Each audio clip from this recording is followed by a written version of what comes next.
like to respond to the Nick Fuentes and Tucker Carlson interview, but it's over 2 hours long. Is it longer than 2 hours? It's 2 hours 20 long.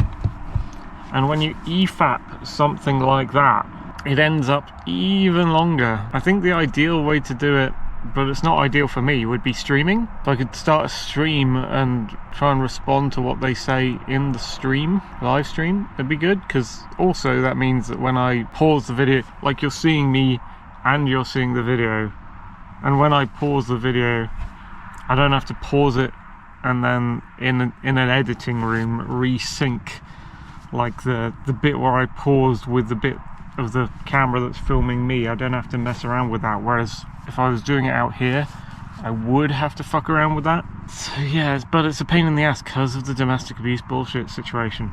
It's difficult, lots of distractions and things, and I can't like speak at my normal volume in the house, whereas I can here. So it's just a pain in the ass trying to think of how to do this. Fuck. Can we see the Carlson video on my steering wheel? And if I face it towards me, suddenly it has screen shine, so you guys can't see it. So eventually the battery will run out, eventually the camera will overheat before that. But if you're watching both me and the video, then I have to do less editing, essentially. So, of course, unfortunately, I am in my set. This is my second bedroom and also my film studio, my car, while I'm in domestic abuse situation. Help me get a flat, guys. I'm trying to work in this job to get my funds up, and maybe I'll get a second job at some point if I can. And part of the point of that is to get a flat, and the flat can be my film studio basically, as well as a lot of other things like storage space. And so I don't have to make videos from my car anymore to, you know, get away from distractions and things. Although, you know, driving my car as a film studio out to places and parking up doesn't really get me away from distractions. It just gets me away from some kinds of distractions to other kinds of distractions. Let's see if we can respond to this, and I can pause it now. Nick Fuentes, thank you for doing this. Yeah, thank you for having me. I wanted to meet you. I've heard about you. I've heard about you. I want to understand what you believe, and I want to give you a chance in a minute to just lay it out. And you show up at Boston University in the fall of 2016. So what I know of Nick Fuentes personally is that he's kind of like Richard Spencer's heir. And Milo Yiannopoulos was kind of telling us about this. And then he got kind of involved in it. And I think at one point he apologized to Nick Fuentes for something, for thinking he thought he was bad. And later on, him and Nick Fuentes got on the campaign for who's the pop singer guy? Ye. Is it Ye? Kanye West, who was trying to, for some reason, try and get into power as like president of America. Like that would have ever worked. But him, Fuentes, and Milo Yiannopoulos were on the campaign together for that. And then I think Fuentes and Milo split ways back then. Fuentes has also been to Dick Masterson's house, so there's a connection there. If Fuentes really is the heir to Richard Spencer, then I do not like for what he stands for. Putting that aside and giving him the benefit of the doubt and saying that he might not be that, I think, you know, he's just a funny guy who's a rightist and therefore a statist, and I don't really agree with him in that way. But he's against immigration, and I guess he's not your standard type of conservative, some conservatives would say. But he's not a Nazi, and Nazis are left-wing for a start. However, coming from the Ancap libertarian perspective, conservatives are also left-wing, and so are Republicans. So it does kind of make things messy when you're trying to talk about who's left and who's right. Up with a MAGA hat, and you have a Trump hat. Is this an advert? Like, I've heard like 2 seconds of the video and there's already a fucking ad. Yes, Skip. Trump hat, and you have like basically off-the-shelf Republican views. Yes. And so describe what the views that you had then, and then describe what happened. What is this? I thought we'd start the interview. Put the intro to your video at the start of your fucking video. This isn't interesting. Yeah, so when I was in high school, I was very political. I was reading a lot of the libertarian stuff, Austrian school, Chicago school, economic type literature, because that's what was popular at the time. If you went online in the early 2010s, that's all the conservative content there really was. That was the most extremely online type Libertarian stuff. economics. Well, yeah, basically, kind of the... A lot of these conservatives say silly things like, I got started in libertarianism and then I moved on into conservatism and other kinds of nationalism as I went on and left that stuff behind because I learnt better and I know better and stuff. Yeah, these people didn't care about libertarian views from the start. They were not... They're just kind of playing... They're linos, you know. Libertarians in name only on the conservative side. They're playing pretend that they were libertarians in the past. Into the Ron Paul revolution. Yes, the Young Americans for Liberty, PragerU, which kind of skews a little more, I guess, conservative. Ron Paul, I have noticed some of the things he said, and they're pretty good, but they don't go hard enough. But very basic, small government, individualism, Libertarianism is not small government. Libertarian is no government. What he's talking about is conservatism. Minarchy does not work. You can't have small government to get rid of the problems of the state. You have to have zero government. And how'd you feel about Trump? Well, initially I didn't like Trump. When the primary started in 2015, I considered him to be a statist. Yeah. Which sounds so ridiculous now. No, a lot of people thought that. Well, he is a statist, but more to the point, he is now the state. Yeah. And I was a libertarian, so I saw him as a big government, 1990s. You weren't a libertarian, Nick. Stop with that. Liberal. When he was asked about healthcare, he said, well, we'll take care of everybody. And I said, I'm a Rand Paul guy, Ted Cruz guy. Those were kind of my people back in... Rand Paul, he said some... He's not the same as Ron Paul. He said some good stuff, but he's in government as a politician. He is the state. He's not anti-statist. He may talk the talk sometimes, but he doesn't walk the walk. You know, it's the same problem with Javier Milei. These people are like, I am totally against the state. I hate government. And yet they are government. They are the state. They're not practicing what they preach. 2015, like Ted Cruz. I was a cruise missile. Oh, God.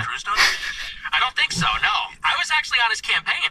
Ted Cruz is an asshole conservative who was in power in the Republican Party. So what happened? So, I, like everybody else in 2016, went through this ideological awakening. And first I shifted to Trump. And I had very negative feelings about Trump. And like I said, pro-Rand Paul, pro-Cruz. But when the actual Iowa caucus happened and the primaries... I'm not sure what I was probably a normie before 2016, and then I was against Trump when I first saw him just because I was swallowing MSM TV news propaganda bullshit, and then I was pro-Trump from 2016 to 2019-ish, and then the lockdown happened. Trump fucked around, and I discovered, libertarianism and anarchism has a purpose. Capitalism, by the way. And it's to stop people like this doing things like this. Trump was part of lockdown, the pro-lockdown people, the globalists. He was pushing what the WEF wanted with Operation Warp Speed, vaccine mandates, lockdownery, all this stuff. So the wool was pulled from my eyes during that period. Not just looking at America, mainly looking at my own country and Europe. So during my pro-Trump time, I was classical liberal, which is basically like a conservative who is an atheist. And then once lockdown started in 2020, I was full hardcore libertarian, moving to Ancap. And I saw that Trump was dominating. I remember the media was furious that he was winning one after the other. And I remember thinking to myself, structurally, if I'm a libertarian or a conservative, and we want to change the country, we have to win elections. If you want to win elections, you have to bypass the... Did you hear that? If I'm a libertarian, we have to win elections. He was not a fucking libertarian. Libertarians don't want to win elections if they're actual, real libertarians, because that would be statism. That would be participating in democracy. Yeah, that is not what libertarianism is. True libertarianism wants zero government. Media. I sort of had this realization that the media was really standing in the way. They were the problem. And I had this realization that all the conservatives and Republicans up to that point were afraid to take on the media. Media had far left bias during that time, 2016. That has gone through to today. You know, it sort of happened when news outlets and media outlets, TV news and that, got biased in their reporting. They didn't even try to be unbiased anymore. It was all bias to the far left. But if you look back through history, they were always kind of bent that way, I think. But it didn't take long for the conservatives and the right and even the centre to get a foothold into alternative online media. And now, you know, TV doesn't really matter anymore. You have to laugh at people who still have a TV and watch it. I actually don't ideologically agree with Trump at all, but he will destroy the liberal media, or at least their monopoly on thought and opinion. Yes. And then a breakthrough can occur. So that was kind of the first hump. And I said, you know, I could get behind Trump because he's a winner. He'll win for our side. And that was kind of the first big thing. And then, as I listened to him more and more, his speeches and his rhetoric, I started to think about immigration. Which you hadn't really considered before? Never. Immigration is a big right-wing and conservative talking point. I am sympathetic to an extent, but I don't think it's about the fact that they have a certain skin colour. I think it is about the culture of how they are raised in the place of their origin countries and how that culture comes from the origin countries. I tend to think the bad things they do in our countries are violation of property rights. And I think that being in their previous country has not taught them to not violate property rights. But I would say that our country that we live in, whether it's England or America, does that too. Like, America has a bit of a stronger hold on stopping people violate property rights. And maybe it's ahead of most of the other countries of the world, but it's still not enough. You know, people violate property rights in America all the time. And that's the problem with immigration, really.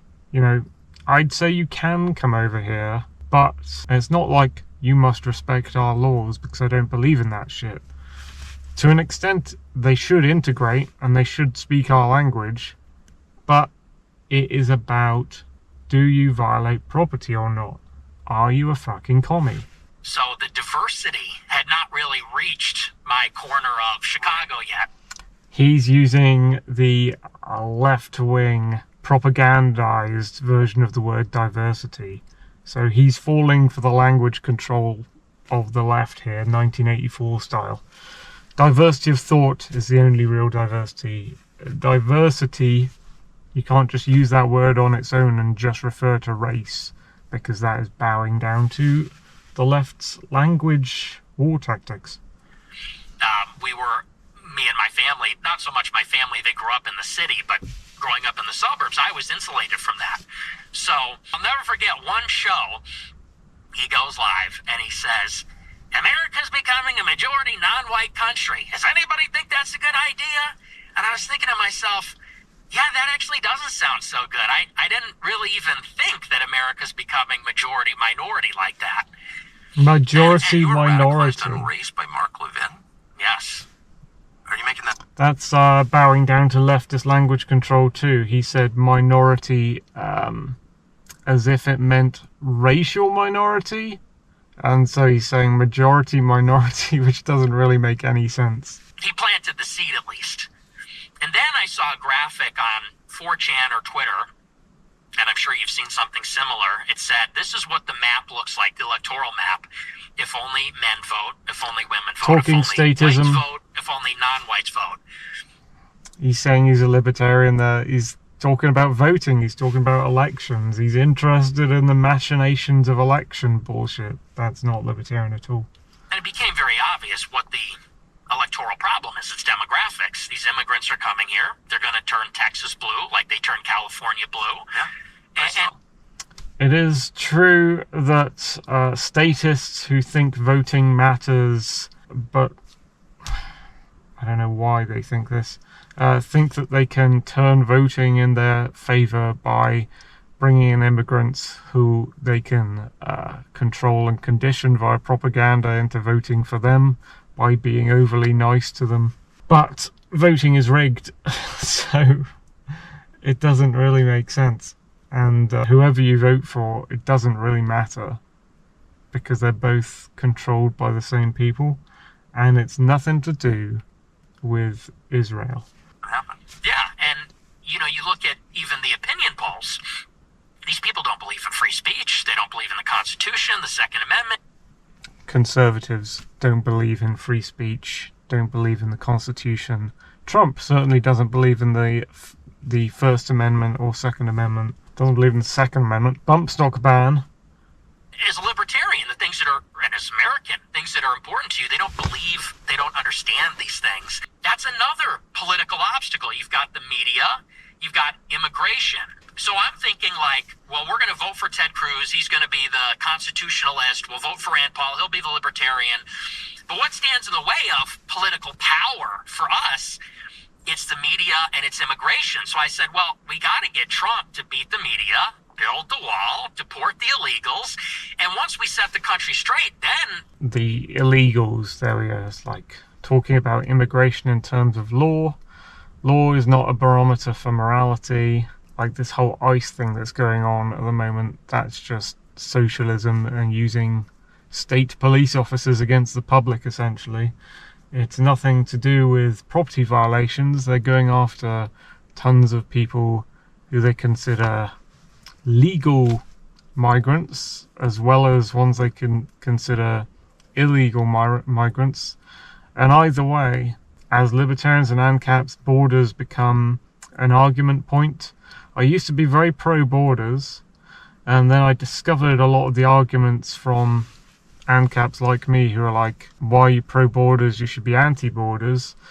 But, when I was more of a leftist, I thought, world citizen, everyone should have a world passport, go wherever they want, abolish money. Ooh, world government sounds like a good idea. You could unify government, and then that's the way into space and all this bullshit that I don't believe in now. And now I'm coming to more of the realization about borders that the Ancaps do have a kind of a point, and it's not the same point as the leftists make. You don't have to have borders around your country, but you can have borders around your property. If you want, you can have a bunch of your properties that back out onto what you would have called the border of your country in the past. So if you imagine, where Trump was building the wall between Mexico and America, I think a lot of times when he had to build parts of the wall, he either had to get permission from landowners to build wall on their property, because there were a bunch of properties, like what I agree with, having property as your border. There are a bunch of actual properties in the places where he wanted to build walls, and he would have had to either make an agreement with the landowner or try and buy the land off the landowner, or more likely option, he would have tried to force it. Tried to force the landowners, like, you must give your property to me so I can build a section of wall on it as our border, using the power of the state against them. See, I don't agree with that. I think what stood there originally, the American person's property, would have been a better border against invading Mexicans, because you allow the Second Amendment and you allow castle doctrine. And if they try and get into America by going over your garden wall, you shoot them dead. Can actually have our constitutional republic back. That was kind of the idea. And that's the mindset that I had going into college. Fucking advert, so you could come here. No, there's a second advert. Fuck off. Amazing. So then what happened? So I go to college, and I'm just, at that point, a huge Trump supporter. And you got to understand, for me, for my generation, so I was 18. I turned 18 in August 2016. And to us, Trump... Amazing. Yeah. Well, because we're like the first generation that was influenced by Trump coming... So he's very young. He's way younger than me. So if you believe in generations, he's a whole different generation to me. Yeah, age in that moment. I say it's amazing because when you're living in something, you don't appreciate its full significance. But to be 18 in August of 2016, so this really is, as you're forming Tadpole, your views, absolute and really tadpole. yourself. Yes. In the middle of this. We'll admit that we are not the most Is this disciplined another- snackers. With This the is an pantry ad- calls, we answer. Unbelievable. This is an advert that is unskippable within the video itself, built into the video. It can be cruel, but what if there was a way to snack like you want to? Now I have to City from the fucking left. skip. Wearing my MAGA hat everywhere, in the dining hall, walking down the street, and it's a city campus, so you're walking down Commonwealth Avenue, and you know you're in the city of Boston, which is super liberal. And at that time, it's different than it was now. People were getting fired for wearing MAGA hats. People were getting punched in the face. It was like being a Trump supporter it was out there actually back then. It was controversial. But so I was wearing my hat everywhere, and I was just getting accosted constantly. In the dining hall, people would come up and yell in my face. Some black girl in a hijab ran up to me and said, "You know what you're supporting? You're racist." And I'm trying to get my pizza, I'm trying to get my oatmeal or whatever at the dining hall. And I had a small Twitter account with my real name and face, and I had, maybe 200 followers. And I'm posting about my experiences. And I caught the attention of a lot of people on campus for wearing the hat, for posting on Twitter, and I catch the attention of my peers, and they start going at me on Twitter and giving me death threats. "We're going to kill you. How dare you? If I see you, I'm going to beat your ass," that kind of thing. And this was my first experience with this. Now we're all kind of desensitized to it, but that was my first run-in with, this intensity from the left. So I file a police report. I get real nervous, and when you're a student, you can't really avoid other people. You're in a dorm room, you're in so you're vulnerable. And anyway, long story short, so one of these guys from the campus libertarian group, Young Americans for Liberty, he reaches out to me and says, "Hey, I'm not going to say his name, but he goes, I go to a school in Boston. I'm from YAL. He said, and I'd like to set up a debate with you and one of these people that's been giving you a hard time on campus," because they were doing a lot of events. He said, "Is that something you're interested in?" I said, "Absolutely." And so he goes around and he asks some of the bigger people that are antagonizing me on Twitter, and everybody says no. And so he finds one guy, and it turns out to be the student body president of the whole university. The BU. Yeah, the senior, this liberal douchebag progressive. He's the student body president of the student government there. And so we set up the debate. Student government? They have actual things in universities there they call student governments. That's a new one. Again, I hate when conservatives use the word liberal to describe leftists and socialists. They're not all liberal. Every time you've said liberal here, you've meant leftists. Liberal, to me, are classical liberals. So, what Sargon of Akkad was, which I still think he is. What Dave Rubin is. Atheist conservatives, basically. I don't know if Dave Rubin's an atheist or not, but yeah, that's basically what I think of with classical liberals is atheist conservatives of a moderate variety. Still fucking statists, so not really that moderate. And I was one. But, I learned my lessons, I think, in 2020 and learned that there are better ways to be, especially if you're geared towards freedom principles and advocacy, which I am. But yeah, this whole liberals thing, I think Sargon has had an enormous... most of these conservatives in America don't even realize that they were being influenced heavily by Sargon of Akkad here in the UK. And a lot of that is what we are calling liberal. So every time these conservatives say the word liberal, it fucking infuriates me, and what they actually mean is leftist, socialist. We do this debate about Trump versus Hillary. And so I'm there, and I'm pro-Trump, and I say, I think Trump's going to win, and I'm straight up ripping the Ben Shapiro talking points. I'm saying, it's got everything to do with culture and nothing to do with race, and diversity's a problem and all this. And I decisively win the debate. It's like not even close. The debate wraps up, and this girl, who I think I had talked to her on Twitter once or twice, comes running up to the stage after the debate, and it's Cassie Dillon. And at this time, she's a fellow at Daily Wire, Ben Shapiro's company. And she comes running up and she says, "Oh my gosh, I live streamed this debate on Periscope on Twitter." She said, and 30,000 people watched it, and you have like 5 job offers. You did incredible. She goes, You're 18 years old. Yes. She says, "I just got back from doing study abroad in Israel." She goes, "And it was amazing. Would you ever take a trip to Israel?" And I said, "No, I think I got everything I need right here in America." We become friends and we start talking. And she's plugged in, like I said, at Daily Wire. She's talking to people at Right Side Broadcasting Network. I start to develop this friendship with her. I don't know too much about Right Side Broadcasting Network other than they have a really hot girl on there called Libby Krieger. She lands me this show on Right Side Broadcasting Network. And in this time, I'm really starting to lean into America first. I'm becoming more pro-Trump as time goes on. In Trump's inaugural, he says famously, "A new vision will govern our land. It's going to be only America first." And I said, that's me. Like, that's what I believe. I'm an American nationalist. Me too. Fully at this point. Not even a conservative. I'm a kind of nationalist that isn't even a conservative. But you can be that as a libertarian, as an Ancap. Because nationalism, as in patriotism, does not derive from the state, and does not derive from the borders, and does not derive necessarily from the country, although kind of, if you think of the country as the place you're in, the geography you're in, the people you're raised within that place at a certain time in history. I've been through this in other videos. Barack Obama, the Democrats lost the election. He's on his way out. Fox News and all the pro-Israel conservatives are calling him an anti-Semite. They're saying he hates Jews, he's an anti-Semite, he hates Israel.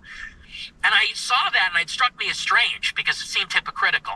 I'm just not on board with the whole talk about Jews and Israel is all right-wing talking points. It's just not interesting to me. The ones who are controlling the governments are the World Economic Forum, the United Nations, and China to some extent.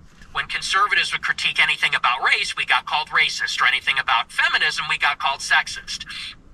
All Obama did was uphold U.S. policy on the West Bank that we've had since '67. I said, how is it anti-Semitic to just be consistent on our U.S. foreign policy? Like I said, which is a Republican-Democrat consensus. That said, on the Jew thing, they should not be immune to criticism. You know, you can have a bad person who's a Jew, you can have a good person who's a Jew. It's not anti-Semitic, like the ADL pushes to criticize someone who is Jewish when they do things. You should be able to criticize any human being when they do things. That's just identity politics to go against that. And I got attacked for this. I wrote a big article about this. I tweeted about it. I tweeted to Ben Shapiro. I said, you know, I've never seen anything on the Daily Wire that's actually critical of Israel. And he quote tweets me. And says, a Jew of dual loyalty is the surest sign of anti-Semitism. This is how it sort of begins. That was on Christmas Eve in 2016. He immediately called you an anti-Semite. So I'm driving to Christmas Eve Mass with my family, and I see on Twitter the notification comes up, Ben Shapiro quote tweets me, calling me an anti-Semite. And I was like, what is this? Like, why is this guy attacking me? You know, because I don't have a platform at this time. I'm not an influential guy or anything. So then I put out another tweet, similar. I said something like, if you're China first, you should live in China. If you're Mexico first, you should live in Mexico. If you're Israel first, maybe you should go live in Israel. And again, see, that's good. That's not identity politics. What he's doing there goes against identity politics. That's ideal. I didn't know this about, like, Ben Shapiro just randomly. Just because Ben Shapiro is Jewish, you just attack someone for going against identity politics and criticizing Jewish people for doing or saying things. Suddenly like, you're anti-Semitic, oh my god, you're anti-Jewish, Nazi. Like, that is triggered leftist behavior from Shapiro if that happened. He quote tweets me and says, you're an anti-Semite. It's raining. And it turned out that Cassie Dillon, she had texted him earlier and she wanted him to take me under his wing. She texted him after that debate and said, you know, you really like this guy. He's amazing. He did this great debate. She goes, but he's a little too pro-Trump. He's a little too Trumpy. And he goes, I'll take a look. I don't know if you can hear this the two of them anymore. It's raining. were kind of like grooming me in a sense. They wanted me to go maybe and be a Daily Wire. The more critical of Israel I was, I started to get this really intense pushback from the both of them and from a lot of the people at Daily Wire. You ask not crazy questions. Like, what is this? And rather than explain it, they just call you a racist. Like, that's the first response. That seems like the least effective, well, it turned out to be not very effective in your case, thing you could do. Why do you think they did that? Adverts, fuck off. Cyprus running, my dad did that. Go away though, advert.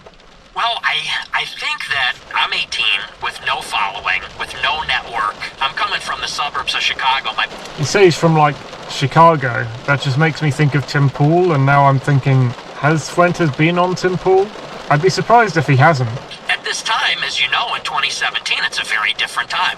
2016, 17, any criticism or dissent on the subject like the peak was of a death sentence. SJWs. You became radioactive, unhireable, blacklisted, and that's exactly what happened. Most coffee companies sell Oh weakness great, now or he's selling drinks coffee. from faceless corporations. Conservatives, Black Rifle. grift products. To skip ahead. You know, first they would try to dissuade me from asking questions. So I just kept asking them, and eventually they said, you know what, we're not going to talk to you anymore. And these are my friends. I met them, went to Christmas parties with them, and all of them one day said, you're done. We're blocking you. We're never going to speak to you again. We're never going to have you on our show. Sounds like lockdowns to me, to be honest. Or the SJW, anti-SJW era. And I said, wow, like this seems like inhuman. I'm struck by how impersonal this is. Like here I thought we're friends, we're all conservatives, maybe we disagree on one issue.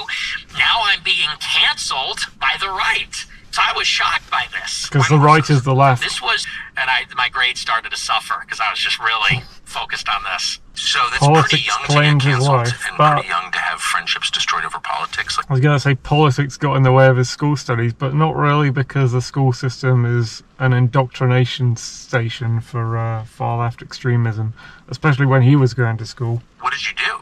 Well, I just became more emboldened. And so I took this story on my show. At this time, I was on RSBN, and I had this show, which I named after the... I like that, right? He's a self-made man. He's not like... He didn't let university teach him what he knew, and he grew to be someone big with a job, with a well-known status and ways of making money and all this, without the university system doing it for him, because the university system can't even do that for you at all. It's something you have to do yourself, and I don't even think the university system influences that. It's just like, hey, if you have this government approved piece of paper, like a certificate of grades after being on a school course, then you can get jobs that way. No, the best way to get jobs is experience. Nothing to do with school whatsoever. And they escalated their attacks. Cassie Dillon would call my boss, who she was friends with, at RSBN every day for weeks, saying, you'll never believe what Nick said on his show tonight. It's so racist. It's so bad. You got to take him off the air. So this Trumper, Cassie Dillon, who seems to have given him his break, given him his job, his ability to get higher up, or like helped him get higher up the ladder, just suddenly turns around to him and goes, you're not my friend, I actually hate you now, you're a racist. So, okay, just random conservatives mask off, showing that they're leftists. Going to make you look bad. I don't know what has gotten into Cassie. I thought you guys were friends, but she is calling me every day hysterically, demanding that I fire you. And I was like, wow, they're very weird about the subject. Then they don't want to talk to me. Then they're trying to get me fired. And I'm thinking, okay, so clearly what I'm asking about, there's some truth there that they don't want. Did anyone during the course of, pre-cancelization say to you... Pre-cancelization? You're not asking the question correctly, but there are reasons that... Middle East. There are democracy in the Middle East. Just Democracies are evil. By mere... Advert, no. Advert count.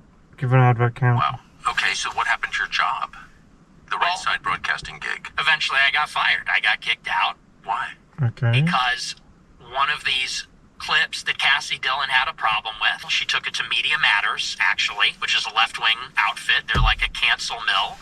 And Wait, the Daily Wire? Mask person off, took it to Media leftist, Matters? this Cassie Yes. Dillon person. Sure. I'm 99% sure. I don't even know who she is, and now I know her What was the story.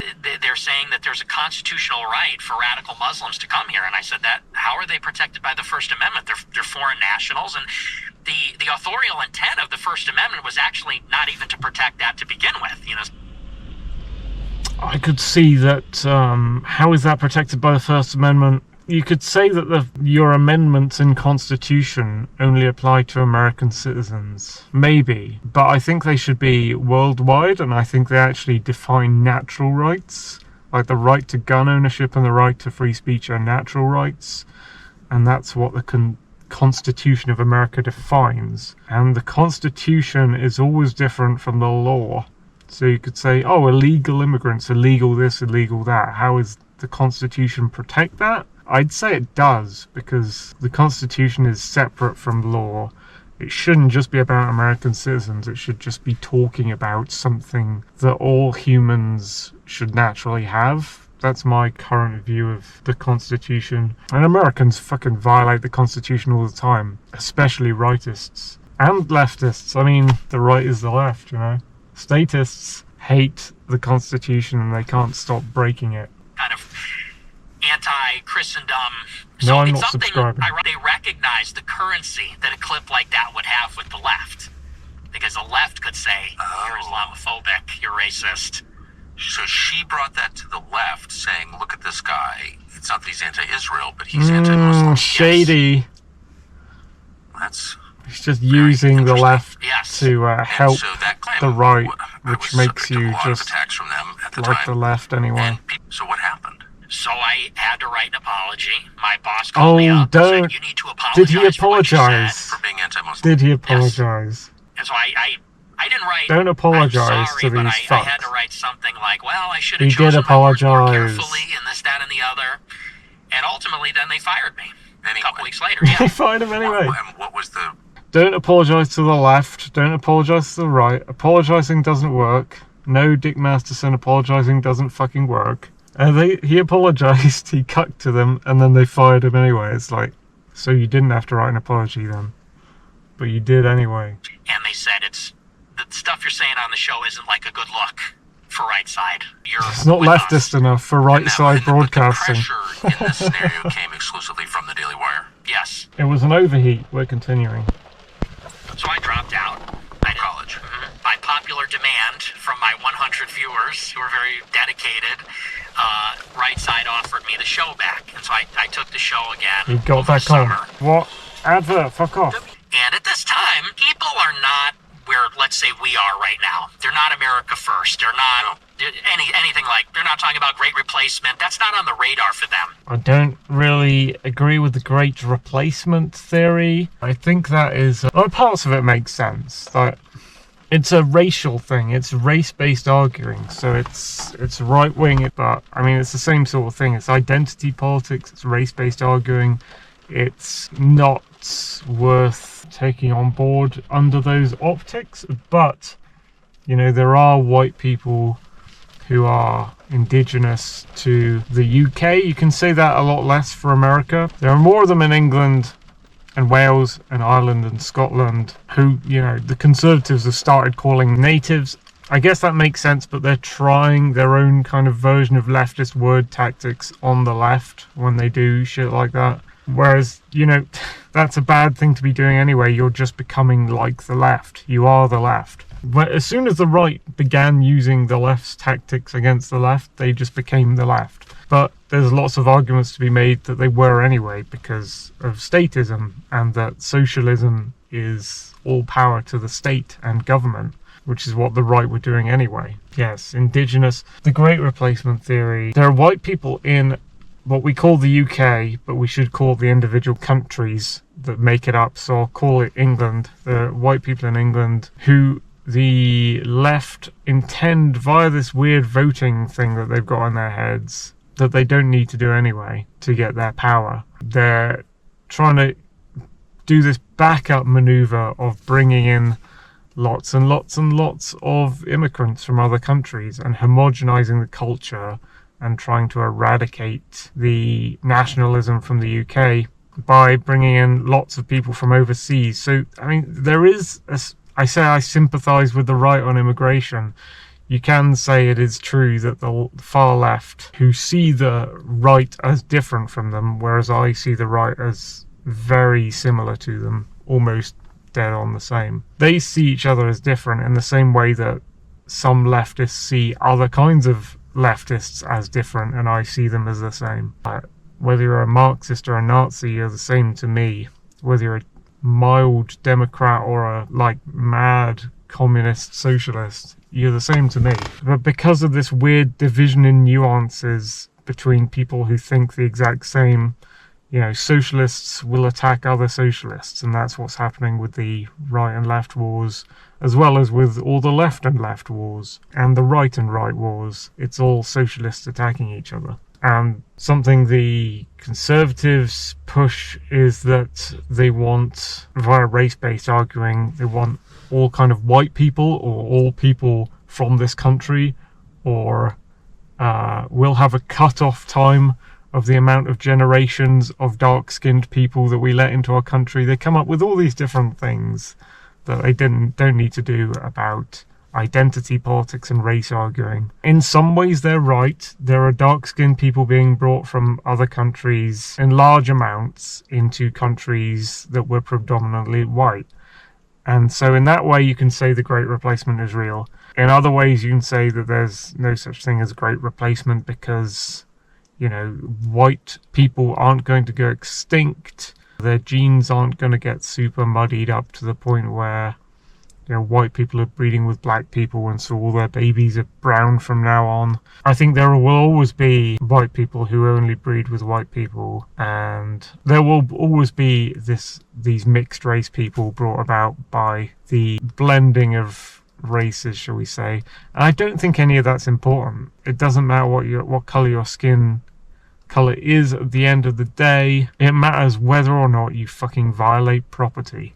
I don't know why my GoPro's turning off, because it's not overheating anymore. The room and you hear stuff about small government, free markets, personal responsibility. Small government doesn't work, it's minarchy, it's not libertarian. That sort of thing. Free markets, you don't have free markets where a government exists. You have controlled, regulated markets, except illegally in the black markets. And they get to me and I said, well, I'm a conservative because we're losing our civilization because of mass immigration. America doesn't resemble America anymore. France is no longer France. I said, and if we don't conserve... You can make that argument, and that does make sense. The culture is being polluted by the left trying to homogenize the world by dragging in people from different countries into countries where they didn't originate from, polluting the culture. That is a true argument you can make. The demographics, forget about the rest. That's what we need to conserve. And I said that, and I was told later on. I don't think that's what we need to conserve. There are bits of tradcon, as in the traditionalist conservatives, the hardcore conservatives, that aren't talking about race stuff. They're talking about actual traditions, conserving ways of living that we had in the past. Conserving the technology as the part of the past is one thing I agree with. Conserving how we dated each other, how men and women had their relationships in the past. Because I'm like an MRA, partially, of the honey badgers type.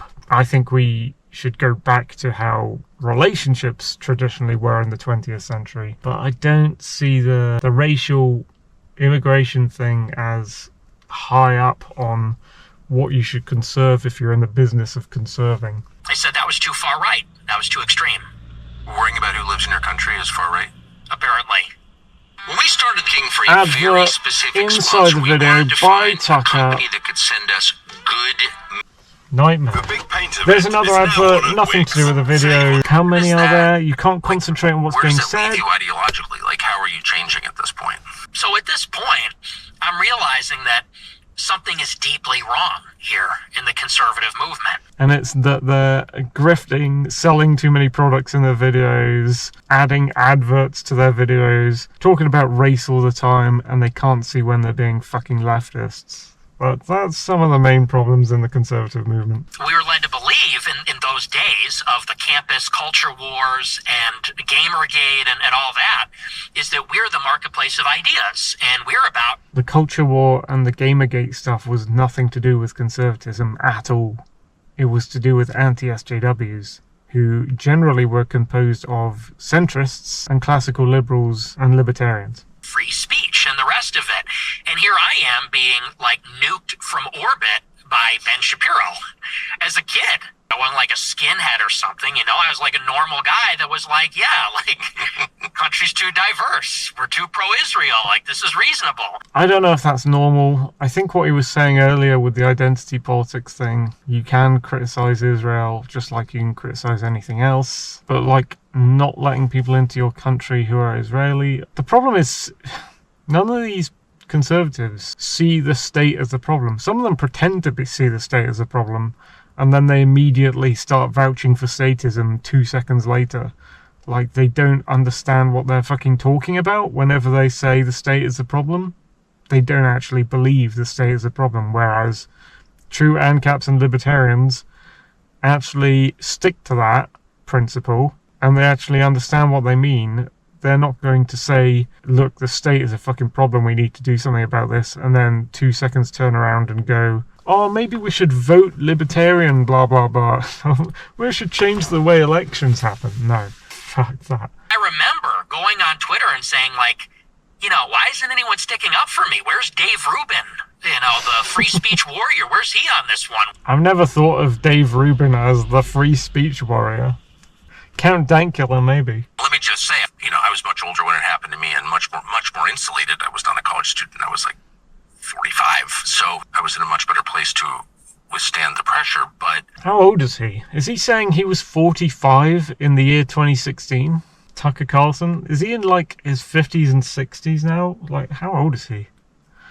This is my main question to you, is when you get attacked, when people call you names, like they always call me racist, and I would always think to myself, I'm actually not. I would tell you if I was racist. I'm a little sexist, but I'm not racist. And I never understood why they did that. And then I thought, maybe the point is to make me racist. Where you just get to a point where you're like, well, if you're going to slander me, then I'll just become the thing you're calling me. I do think that... Yeah, that's a thing. That is a thing that the left were pushing for. Like, why don't you just admit that you're being racist? Because they were telling people they were racist. They were telling people who weren't racist that they were racist all the time. And a lot of the right just leaned into that, and there's become popular now for the right to just lean into it and go, yes, so what, yes, I am racist. Whereas I don't think that's good optics, and I don't think those people are racist. I don't think just because a far leftist told you you're a racist all this time means you are a racist, and that you should lean into that. It's just kind of you being triggered and offended that they called you a racist to the point where you can't stand it anymore, so you think your only option is to go, yes, I am, when you just should have stuck to your guns in the beginning. And if you stare too intently at the accusers, at the, you know, whatever, Ben Shapiro's or Mark Levin's or Ted Cruz or whoever it is calling you names, it like distorts you and you actually change and become what they say you are. Have you thought that ever? I don't think it distorts you. Happened to you? No, I don't think it ever did, because I know who I am. I had a very firm grounding of what I'm about, which is that I was deeply Catholic, and I still am, deeply patriotic and pro-American, and I don't consider myself temperamentally to be an angry or a hateful person. I was frustrated. I was frustrated because I felt like I was being denied a level playing field, opportunity. These people that were basically hypocrites, grifters, not really conservative, they were controlling the conversations. He's saying grifters, not really conservative. And he's talking to Tucker Carlson while Tucker Carlson fills the video with ads, including several ads that Tucker himself made that aren't part of YouTube's ad system that are also in the video, as well as all the YouTube ads. conservatives are grifters, and he's talking to one. They were controlling the Republican movement. Adverts, no. And you got the stupid pop-up I won't keep torturing you with now. biographical questions. And I basically mounted an attack on the conservative establishment from the outside. I sort of realized that... Based, by the way. Sort of two ways you could play this. You could infiltrate the conservative movement. I could recant all my views and apologize and pretend to be one of them and bypass the gatekeepers, the censors.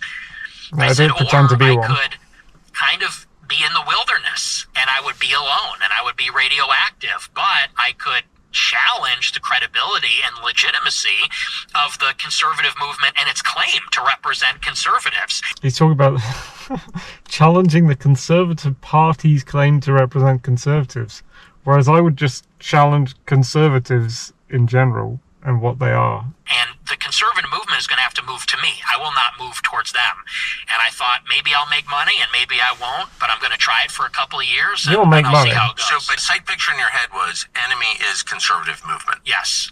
Same, not as much as the far left, but kind of the same. I like what he's saying here. Obviously his ideology is this thing called America First, which other people are calling white nationalism. Maybe it is, maybe it isn't. I don't know. I just see it as a type of conservatism, to be honest. He's saying, I'm separated from conservative, I'm this exterior thing, and people are going, oh, he's different from conservatives. Like, I don't think he's different. I think he's a type of conservative. Conservatives are doing the same weird factionalizing thing that leftist socialists do. They're just doing it as well in exactly the same way on their side. In the end, all of these people are socialists. Whether it's Tucker, whether it's Fuentes. I mean, people say they want him to be president. Why would you want to be the state when you could do a lot better than that? Fuentes was never a real libertarian.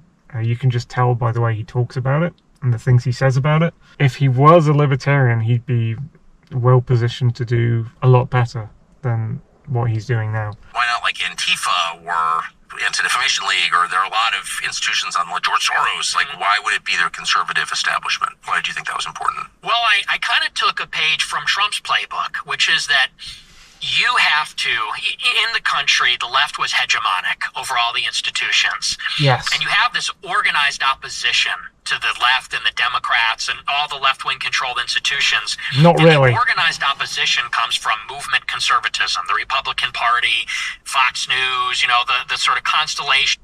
So, yes, but he's part of that same conservative organized opposition to the left. He's saying that he's different from the conservatives and there's like another way of fighting the left. Yes, but I mean, it's not just him. There's tons of different ones. You could be an objectivist. You could be an Ancap. You could be a libertarian. Who else is against left? There are different grades, or there were, you could say, different grades of rightist, and they're all against the left. There are certain centrists who I think are against the left who aren't necessarily like libertarian or anarchist or anything like that. I think there's a lot of different factions here that nobody sees. They just see right and left, and they think the right is something that the left isn't, and things like this. And they just deny all the sea of different gangs in between. And I said, the problem is, whether you go Democrat or you go Republican, you're kind of just like getting the same thing. You're getting the establishment, effectively. Yes. The opposition is basically controlled or moderated. It's not authentic opposition. It's not a true alternative. And so I said, absolutely, this is true, although he's seeing it from a different view as I'm seeing it, but what he's saying is true. It could be something that I'd say. We, and by we I mean the true America First nationalists, we need to fight for the mantle of the opposition. And then leading the opposition, then we can take the fight to the left as the conservatives. Why not just fight both from your standpoint of where you are? If you think you're a third way, which, as I say, there's not just a third way, there's like 100 ways. People just see two. Why not just fight your corner against both of them? Why not establish a two-front war? Why, like, you imagine in some future war, Germany's fighting France, and then Russia comes in from the east, and Germany has to fight along its west border and its east border. You know, why can't you do that? It's more than that though, because it's like Russia would also come around and attack France. It's like it would attack the two of them. Why can't you do a two-front war? As the Republicans, whatever. But first you have to win that internal battle among the audience that the conservatives have. Because that's really the problem, is that they have usurped. He's like, in order to fight this war, there's a binary, and it's the wrong binary for me. So we have to get into a position where it's a binary again, but we're the new one of the sides on the binary. It's like, why do you have to think like this? Why do you have to replace side 2? If side 1 and side 2 are at war with each other and you're side 3, why do you think you have to wait until you can replace side 1 or side 2 with yourself in that position in order to fight that war? Just do it right now from where you are. Like, side 3 can join in this war without replacing another side before it gets started. What's going on? The base is extremely conservative, extremely anti-left, but the Republican Party, like those that represent them, are not at all. A lot of them are atheists, a lot of them are gay, a lot of them are feminists. Atheists, fine. Gay, fine. Or bisexual. Feminists, not fine. And so I said, like, we kind of need to rally, like Trump did, rally the base against. Also, other things I've heard about Nick Fuentes is that people think he's a bit gay, and he does gay things, and yeah, he's not overly seen as a straight man, from what I've heard. The establishment, and then take the fight to the left as the true alternative. And if you can win that, then you win the country. What did you see as, like, the most important gatekeepers that needed to be overturned? It was the Zionist Jews, like Dave Rubin, like Ben Shapiro, like Dennis Prager. Is Dave Rubin Jewish? It was these, the guys that were really controlling the media apparatus that seemed to me to be the biggest impediment. Fox is not a Jewish business, though. Well, Rupert Murdoch is an ally of Netanyahu, so he's aligned. Yeah. I mean, Dave Rubin, though, does he matter? No, not really. Right. No, he Dave doesn't. Rubin is like... He's like, Dave Rubin owns all the media apparatus. We have to stop him. I didn't know Dave Rubin was Jewish. They're like, why does Dave Rubin matter? Like, he doesn't matter. He mattered in 2016 for a bit. They did back then. I mean, because you got to consider they were kind of like the ascendant new media. They represented the next big thing. What about Styx Hexenhammer? He like dwarfs most of the mainstream media now, and like everyone ignores him. And he's a big Trump guy. He's a classical liberal. He's been pro-Trump like for as long as I've known him. Again, influenced by Sargon to give him that push to get into popularity. And now just like enormously popular MAGA. Basically, like if you're a pro-Trump guy, then Styx Hexenhammer should be your news, your replacement for TV news. I mean, and Ben Shapiro seems irrelevant to me now. But back then, for the I young, guess he was that's true. huge. So maybe you won. Oh, certainly. Well, wasn't that long ago that Oh, many God, Americans thought they were inherently safe from the kinds of disaster? Yeah. Another oh my god. Fuck. How do you watch these fucking conservative podcasts? There's just so many adverts, and it's both adverts from YouTube and from the person who's doing the podcast. Like, they're interrupting their own thought stream. You can't fucking concentrate on the words they're saying because they interrupt their own. Like, oh, it's so thought-provoking. Ad! Like, fuck! You can't concentrate on what they're saying. I'm not that interested in the Jews, but I'm very interested in the foreign policy question. Those seem like the most sincere. Those seem like the only hope of the country to get away from this destructive, really self-destructive cycle. Why attack them? Well, in short, they attacked me first. But, like, who cares? Well, let's take Joe Kemp. I mean, you attack me constantly. Well, and I'm like, I don't really give a shit. I want to meet the guy. You attacked me first, too. No, but what I'm saying is they have beef. I'm just saying, like, so, you know what I mean? Well, I don't say so. And I had a phone call with Joe Kent. I had my assistant on the phone too, who's Jewish, by the way. Just because I want you to know I'm cool like that. You know, I don't judge. But, so I'm on the phone with Joe, and you can't disavow me if the media asks. And you can say whatever you need to say, but you can't disavow. Marjorie Taylor Greene attends. Heard that name, don't really know who she is. And I'm driving home, because I'm on the no-fly list at this time. I'm driving home from Florida. Actually, pause. By no-fly list, you mean not extra scrutiny, but like not allowed to fly in airplanes in the United States? Not allowed to fly, yes. How old were you? I was 23. Did you have any felony convictions? No. Alright, that's pretty awful and sick. You know, the state banned him from flying internally in America on planes just because he had some views. That's anti-free speech. Obviously, that is just another piece of evidence of the American government completely ignoring and violating the Constitution, so they don't care about it. I wasn't even aware that could happen. How long were you not allowed to fly in airplanes in the United States? 1 year. That's really bullshit. Crazy. Yeah, it was... Sorry. That shouldn't have happened to him. Oh, yeah, it's brutal. And you confirm that you were not allowed to fly in airplanes? Yes, I have the letter from the TSA, yeah. I was on the do not board list. Sorry to interrupt you. No, it's crazy, but... so anyways, he goes on Twitter and says, Nick Fuentes and his focus on race and religion does not fit with my message of inclusive populism. That sounds very leftist. Very that leftist. That doesn't sound like authentic America first. That sounds like bullshit to me. I know he's your friend, but I don't know him that well. Inclusive populism. I'm not on the team. You're just a commie, dude. So my read on Joe Kent was he's totally sincere. My Christian faith tells me that there's no such thing as blood guilt and virtue. What is blood guilt? My Christian faith tells me there's no such thing as blood guilt. What is blood guilt? Is that like being a white guilting person? You know, the SJWs are white guilting, so they will be like white far left SJWs will be like guilting of their own race. They'll be against like white people or being white while they are white, which is insane. Is he talking about that? Or sin is not inherited. It's not a feature of DNA. So every person... Sin is not an inherited feature of DNA. Absolutely not. The sins of the father do not come down. Therefore, the BLM reparations thing is bullshit, because it's like, we want you to pay us for something you did, but it's not something you did. It's something your great-great-grandfather did do, or in a lot of cases didn't even do.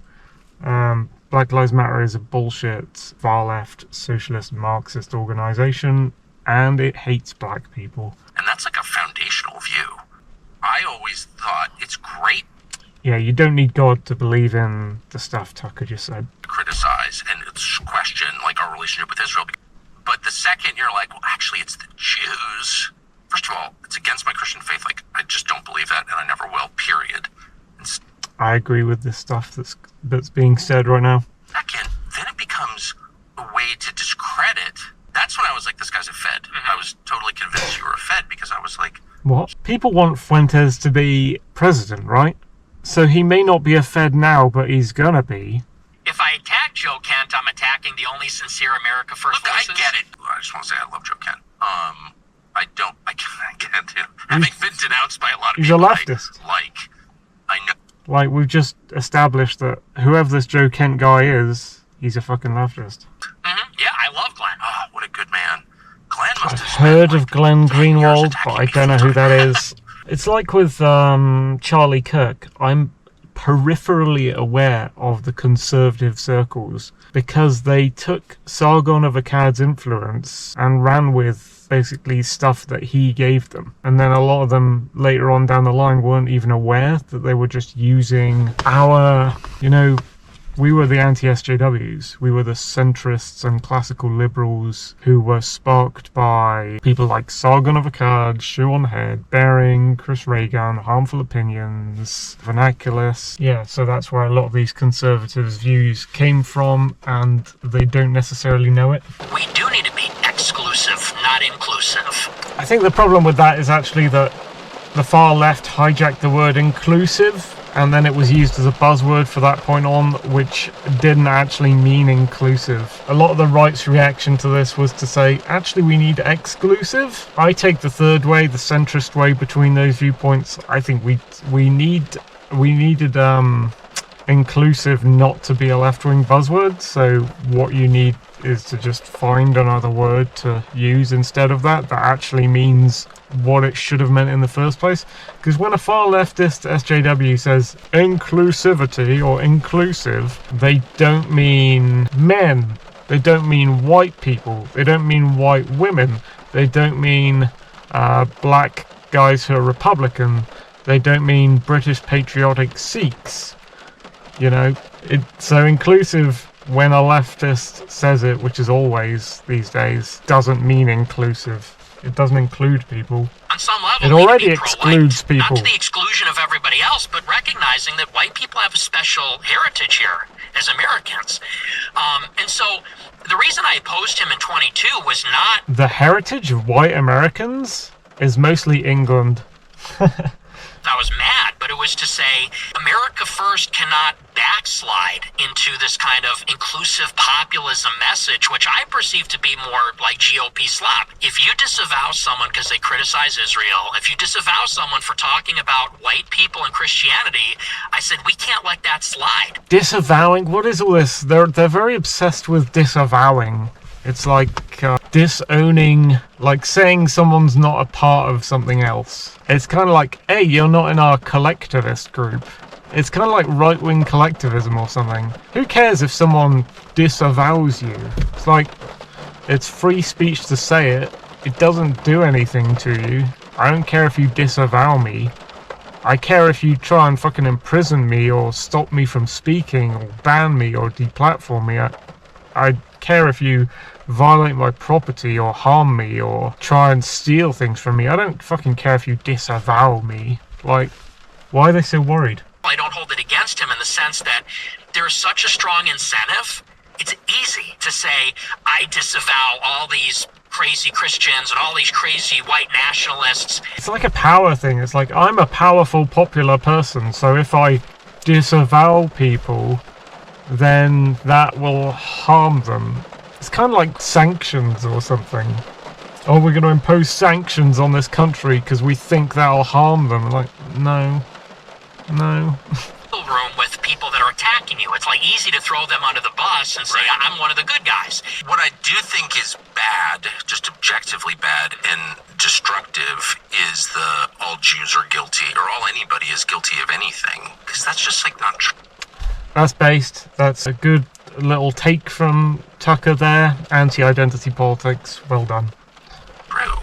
And we don't believe that as Christians. My hero in life is... You made it into a bad take by as Christians on the end. Dude, we don't believe that. I say we, again, I'm turning it into a bad take now by going collectivist, but I don't believe that as an atheist. You can't just do the we Christians thing. It's not just Christians who believe in this. Paul, I guess you call him St. Paul, Saul of Tarsus, a Pharisee, and meets Jesus and becomes this just incredible man. They're talking Christian law now.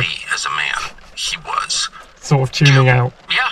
So and I don't think it's like mushy liberal bullshit, which I hate. Mm-hmm. I hate all the language that you're describing. I get why it offends you. It's not mushy. It's leftist war strategy. It's very dangerous the way leftists, not fucking liberals, don't call them that, doctor words and use words against people. I mean, 1984 is like a documentary book about socialism. The language control methods they use, it's not just mushy, it's a huge threat that needs to be dealt with. I have a PhD on the subject, so I know. But I also think... Annoying appeal to academia there. I have a PhD in a subject, so I am a l'expert. God created every person as an individual, not as a group. No woman gave birth to a community. Like, we hate that kind of thinking, right? Collectivist thinking like that. You kind of hate that kind of thinking, but you're actually kind of pretending to hate that kind of thinking, and you are being collectivist yourself. Like, every time you say, we Christians think this. Atheists, they can't possibly think this. It's just we Christians. You know, Tucker's like going, oh, I hate collectivism. By the way, I love collectivism. That's identity politics. That's what Dave Rubin engages in. That's why Dave is like just a child. Like, you don't pay any attention to Dave because he's like... And you're not? Why should I pay attention to you if you're saying you hate collectivism when in this fucking podcast you've broken it. When you're saying you hate conservative grifters when in this fucking podcast you are one. So it's like... Shallow. But we're not going to be that, right? Or no? No, I completely agree Well, with stop you. being that. And, and not to be that guy and say that thing, but like...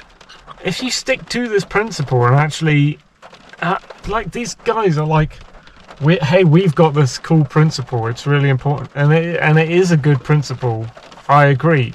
But they're not actually adhering to the principle here and now.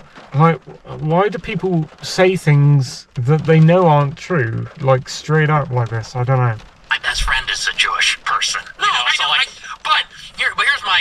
Here's my substantive disagreement, because as a Catholic, I could not agree more with you. Yes. In what you're saying. I love... As a Catholic, I could not agree more with you in saying that we should be against identity politics and collectivism. As a Catholic. That's collectivism and identity politics. Oh my god, do people actually hear what people like this are saying and just not see through it instantaneously like I do? How can you not see through that? We hate identity politics as our group, which is Catholics, and as my group, which is Christianity, an identity politics collectivism group. All people, even the ones that don't like us, we have to love them all, and we have to recognize that We're required to. yes, and especially Aquinas. By your masters. No masters, no slaves. See, I still don't understand how someone can be an Ancap and a believer in God. Not to put those people down, but isn't God your master who imposes rules on you that you decide to follow? That's a master, isn't it? Are you not a slave to those rules? Is it just because consent? You consent to the slavery? It's weird. Says the Jews are a witness people, and so they actually have special protections under the law, according to Catholic philosophy.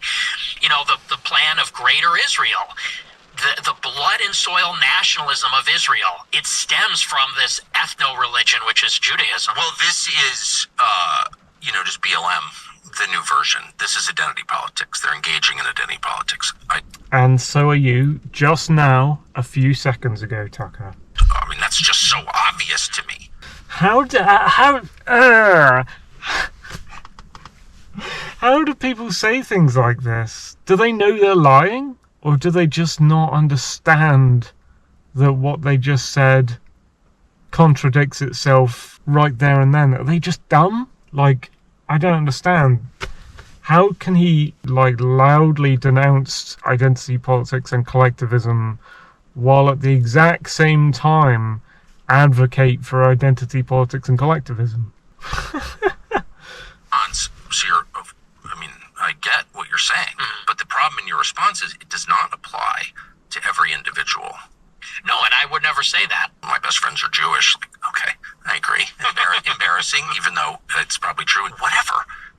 Really good sunset over here.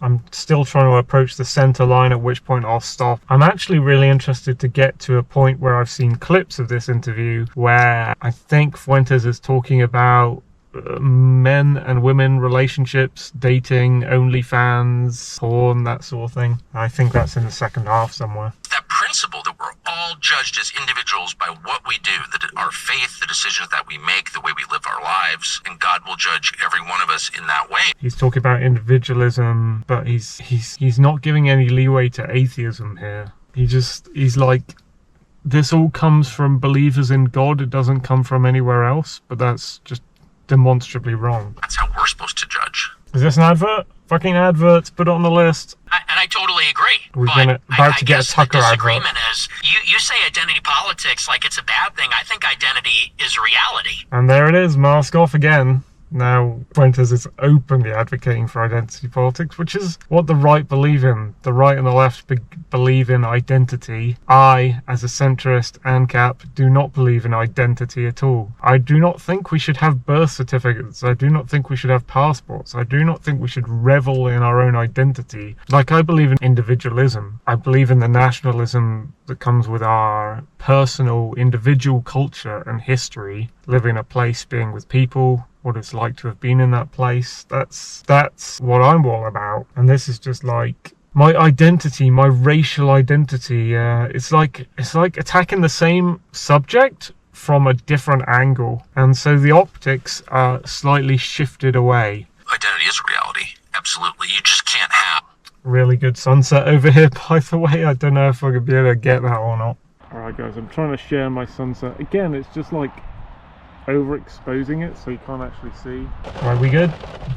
I'm losing the light, dude. A country of 350 million that's diverse, where it's just like warring ethnicities, because then it's Rwanda. And I think that neoconservatism, where does it arise from? It arises from Jewish leftists who were mugged by reality when they saw the surprise attack in the Yom Kippur War. Yeah, well, that's a lot of it. Then, like, how do you explain Ted Cruz? And there are a lot like that. John Bolton. I mean, I've known them. George W. Bush. Like, he knows George W. Bush personally. That is dodgy as fuck. By this brain virus, and they're not Jewish. Most of them are self-described Christians, and then the Christian Zionists who are, well, Christian Zionists. Like, what is that, Ryan? I could just say for myself, I dislike them more than anybody. Because, like, what?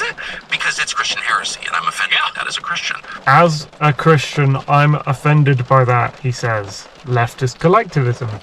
Today, Advert, fuck, count the adverts, and there's a pop-up. Ted Cruz, I don't understand. She fired that guy because someone found out that a groiper was working in her office. It's funny that his followers are called groipers, and they're represented by the fat version of Pepe. It's really... That's a weird, funny thing about Fuentes as well. I don't quite understand the fat frog. I don't feel like I'm at war with the neocons or Israel. It's much bigger than that. It's like you want to restore America to a place where your grandchildren would enjoy growing up. That's it. Yeah. That's fine. That's fine. But I think his view on restoring America to a time and place where your grandchildren would enjoy growing up, his version of that is different from other people's version of that. It's obviously different from the left's version of that, but they wouldn't fucking want grandchildren. But it's different from the libertarians and the Ancap's version of it. It's different from the objectivist version of it. So what is that? And is it just your identity group? Is it just your team that you're doing this for? Or does it see all the other factions involved and what they want out of it? If Dave Rubin called me tonight, which he would never do, though he has my cell, and said, I'm really sorry I called you Hitler, like I didn't mean it, you're raising lots of legitimate questions. Dave Rubin called Tucker Carlson Hitler. Okay. That's hilarious. We had a contentious dialogue. Well, I thought you were a Fed. I thought you were a Fed. I don't know what they think Feds are, to be honest, the way they're talking. But whatever, I don't care what people think. We showed each other a badge, as we know. Fed, member of the government. No, but I thought you were a Fed because I was like, why not? It's not cucking to say...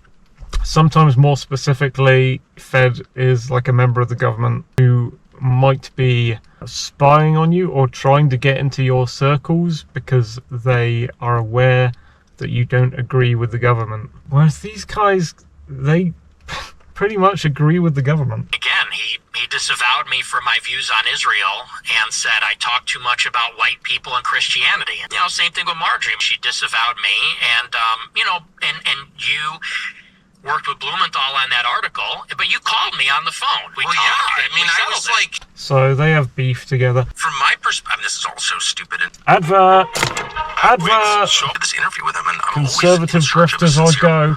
If someone's heart is pure, he will be brave. I always have thought that. Just your life experience has left you so stung. What is this set? They have a very polished looking set. It's like a tavern full of like hunting trophies and old glass and wood cabinets. Like, I'm just in my car, dude, but they think less of you if you're not like... I think conservatives in this new podcast era will think less of you if you're not wearing a smart suit with fancy lighting in a set with a shiny table. Establishment. You don't trust anybody, it sounds like. Well, no, I mean, these people attacked me with the ADL. Wait, I'm not saying you have anything to do with this. I'm just saying I've noticed the phenomenon. Totally, and I just reject that because they have been messing with me for my entire adult life. I mean, the ADL got me banned on YouTube. The SPLC posted my house on their website. What do you mean posted your house? ADL got him banned on YouTube, so that's wrong. That's evil. That shouldn't happen. ADL and mental leftists anyway. SPLC doxed his house. That's wrong. That's evil. Yeah, I remember, like, there was a case of almost castle doctrine. Someone doxed Fuentes' house. Someone went over there. Maybe a leftist or something. Yeah, it's not right to ban people. It's not right to stop their speech. It's not right to dox them. Certainly not right to stop them flying in the country. He posted a photo of my house on their website. How can they do that? I guess that's a free speech thing. The SPLC posted a picture of your house on their website? Yes. When? That's in 2022. fucked. Actually? Lockdown yes, they wrote an era? article. They said Nick Fuentes bought a building in this city, and they said we interviewed his neighbors and property records reveal this and that, and on the front page, the picture for the article is my house where I live. They fucking went in and snitched. They did little interviews with all the neighbors of the neighborhood he was moving into in a new house. These people are evil. Like, SPLC, once again, a bunch of insane leftists. Majid Nawaz sued the fuck out of them, and they're still fucking operating. Suing is not going to stop these crazed lunatics. Advert, conservative grifting, advert count. That's crazy. Pop up. And then someone showed up with a gun and tried to kill you at that house? Yes. Right, someone showed up with a gun and tried to kill him. You say, well, they're not doing this to you. It's like the ZOA, the SPLC, the ADL, the Daily Wire. All these groups have been on me for years. You could x-ray my soul. I don't think there's a lot of hate in there. And to the extent that they do make me feel hateful, the people who attack me, I do say prayers about it. We're not allowed to hate people. Is we forgive those who trespass against us. That's like our core prayer. That's something, is that something in Christian ideology then? We forgive those who trespass against us. I don't forgive trespassing. Trespassing is a property violation. I guess I can't be a Christian. I do not forgive trespassers. Am I being paranoid? I feel like going on about the Jews, helps the neocons. We do not. Collective punishment is the enemy of Western civilization. Yeah. But you're a collectivist, Tucker. You've proved it in this interview. So he's like, but yeah, you can't inherit. If that is Israel's position, that if they're just born that way, they're like born enemies in Palestine or whatever you want to call it, Gaza. That's wrong. I hate that attitude. It's genocidal. But then the whole genocide thing has kind of led to, I don't know, it's led to the Jewish people, it's led to some Jewish people, a lot of them in Israel, not all Jewish people, taking the Holocaust thing and then using it as a way of stopping criticism of anything they do after that point. And that's what the anti-Semitism thing, like the ADL uses as a weapon, has become. The whole thing I hate. So, anytime you say a whole group of people is responsible for the sins of some of its members, I'm out. Yeah, but that's not my view. It's not. Okay. So what are... So what they're saying here is good, but I don't really know if they believe it. So tell me your views. Rather than... You're one of those people, one of the reasons I wanted to meet you is you're one of those people who is defined by clips. Yes. And I'm one of those people also. Yes. Right? So I get it. So I'm going to just shut up and you tell me what you actually believe. Yeah, listen, and I appreciate you saying that because that's just a reality of the media environment we're in. So I don't expect you to know all my views. So you say on your show that we need to treat Israel like any other country. And I sort of understand that in principle because Israel is another foreign country. Yeah. But I agree with that, everything you said before the buts. Treat all the problem with countries, you gotta make sure you know people understand what you're talking about. Because are you talking about the people of a country or are you talking about the government of a country? Because most people use the country's name interchangeably with the government of that country, just ignoring what the actual public of that country want to do. So it's like, Russia did this on Tuesday, Australia's thinking of doing this, UK is thinking of establishing this rule, Germany's just gone and done this with Spain. It's like, those are all the government, and they're all evil by default for me. And at no point during like that sort of media talk is the public of those countries ever mentioned and what they want. Advert! Fucking conservative grifters. That's been so Israel many. is unlike every other country in the sense that because the Jewish people are in a diaspora all over the world, there are significant numbers of Jews in Europe, but Is it a diaspora if it's all over the world? I tend to think of a diaspora as a bunch of people who don't have a country. I guess technically. also in the United States. And because of their unique heritage and story, Kekistani diaspora for the win. which is that they're a stateless people, they're unassimilable, they resist assimilation for thousands of years. I think that's a good. A stateless people. Is a diaspora a stateless people, or is a diaspora a bunch of people without a country to live in who will in future seek to have a country to live in? Because I'm a fucking stateless person, but I live in England and I'm stuck here with British passport, bound by British laws and all this bullshit. I'm stateless though. And now they have this territory in Israel. There's a deep religious affection for the state. It's bound up in their identity. The story of the Exodus from Egypt, the promise of the land, all these things. There is a religious affection for the state bound in their identity. He's just describing all normies of all countries. And he thinks he's only describing Israel? What about English people? There is like an almost religious affection for the state. Just talk to any... You could even say that about Americans, you know. Talk to an English person about their history. They'll bring up things like World War One and World War Two and the monarchy and the Queen and Princess Diana and all these things which are inextricably tied to the state. You know, he's not just talking about Israel here. Maybe he thinks he is. He's talking about almost everywhere. Okay, I've just noticed the clock that I've been watching is not counting up on the time bar, it's counting down. It's fucking weird. So actually I've gone past the halfway line. I'm going to pause, and then next time when we pick up, is that bright enough? Next time when we pick up, guys, and I don't have light, Tucker Carlson and Fuentes, and I'll try and do it in the same way, I think, soon. I just have to remember to take my tripod. Alright guys, we're back reacting to part 2, halfway through. Conservatives and conservatives, people I disagree with. And you're right, it's not all Jewish people feel the same way. No one would say that, but that does seem to be the common denominator, and I just feel like it needs to be called out explicitly. And I like what you said the other day. If you're serving in another country's military or have dual citizenship, you really can't be a part of this project. Well, that's an easy one. So this is a new thing that has been coming out from the right, which is if you have dual citizenship, then you're not an actual citizen of either country.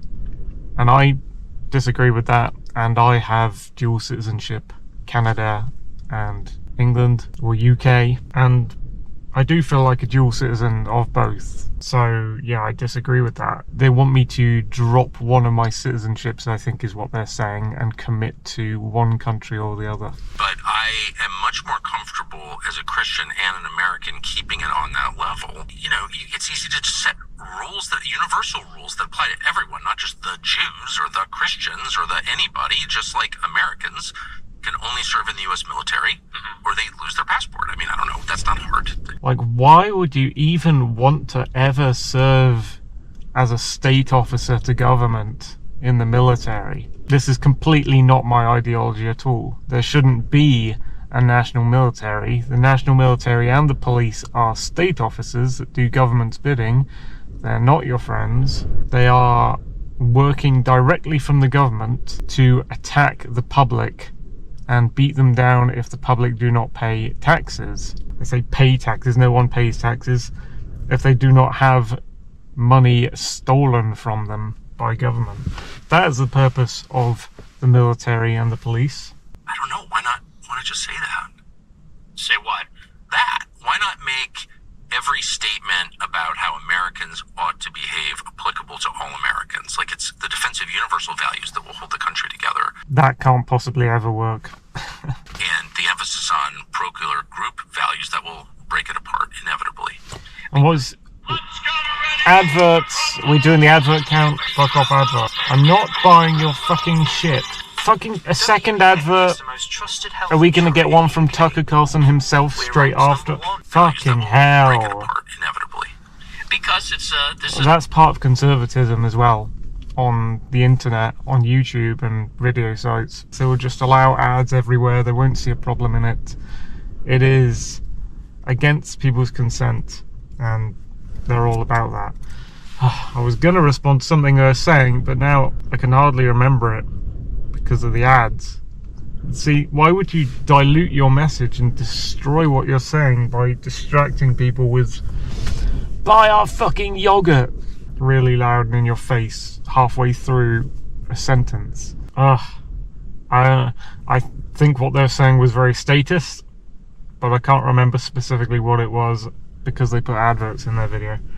It's a particular issue, and it's acute. Like I said, I think they're unique in that way. I think that's a unique issue, especially in the Republican Party, especially in the conservative scene. Yes, the thing Tucker was saying something which was about governance, as if he wants to be a member of government and he wants to apply rules to people. Why they always start off with like, why don't we just? And then it's like, do X rule to every person within our country.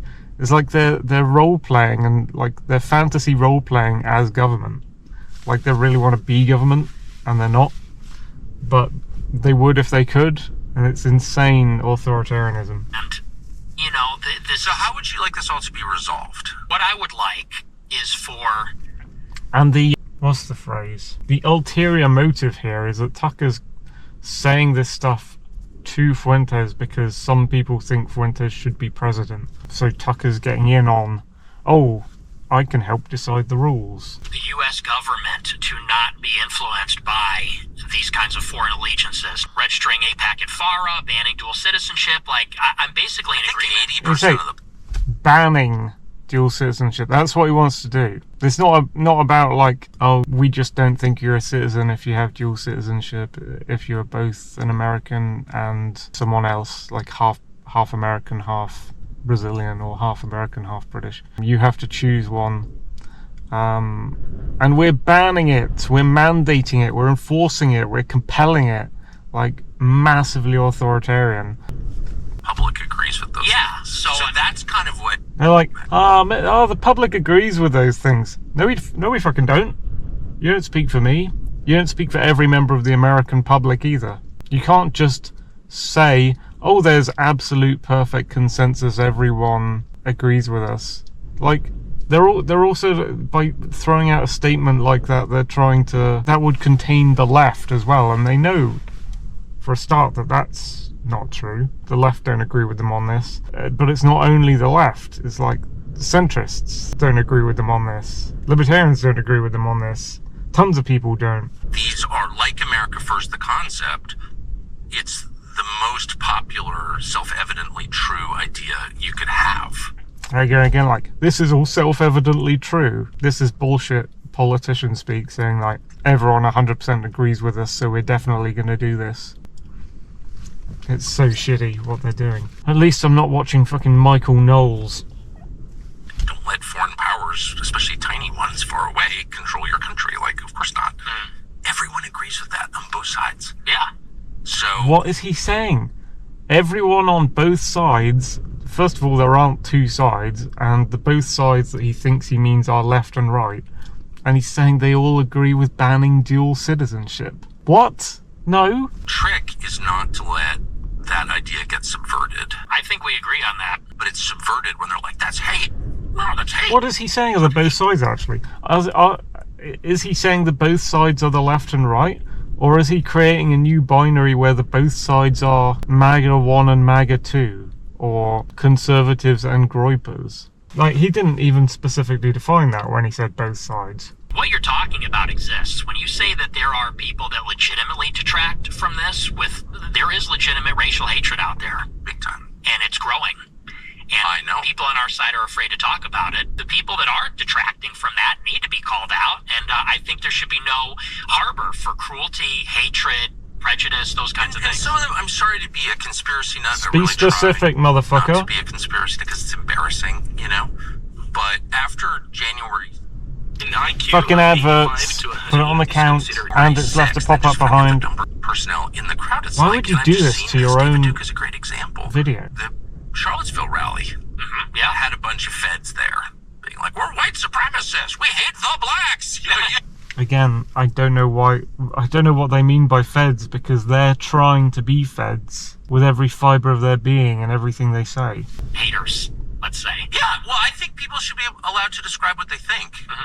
I mean, that's like a basic human autonomy question. Yeah. Like, if I want to know what you think, I should just ask you and let you talk. But you don't care about human freedom and bodily autonomy? Like, if you're on the Trump side for a start, you don't care about bodily autonomy because Operation Warp Speed, the vaccine mandates. You don't care about defending your body because he's against the Second Amendment, Trump is. And, you know, these guys trying to get into power with their views, they don't care about freedom either, because they're talking about banning things. They're talking about controlling what people are and aren't allowed to have. You get into conservative censorship. There's a lot of that around as well. Right? Yeah. So who's gonna be president? Who should be president next?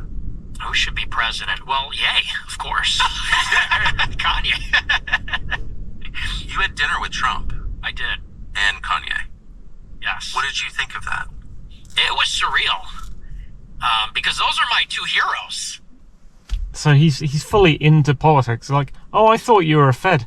Dude, he is a Fed. If he's working with Kanye West, which he was, to try and get him into office as president, if people are saying that Fuentes should be president, if fucking Fuentes is at dinner parties with Trump, like, how can you not say that, at the very least, you can't say he's not a statist, you can't say he's against government.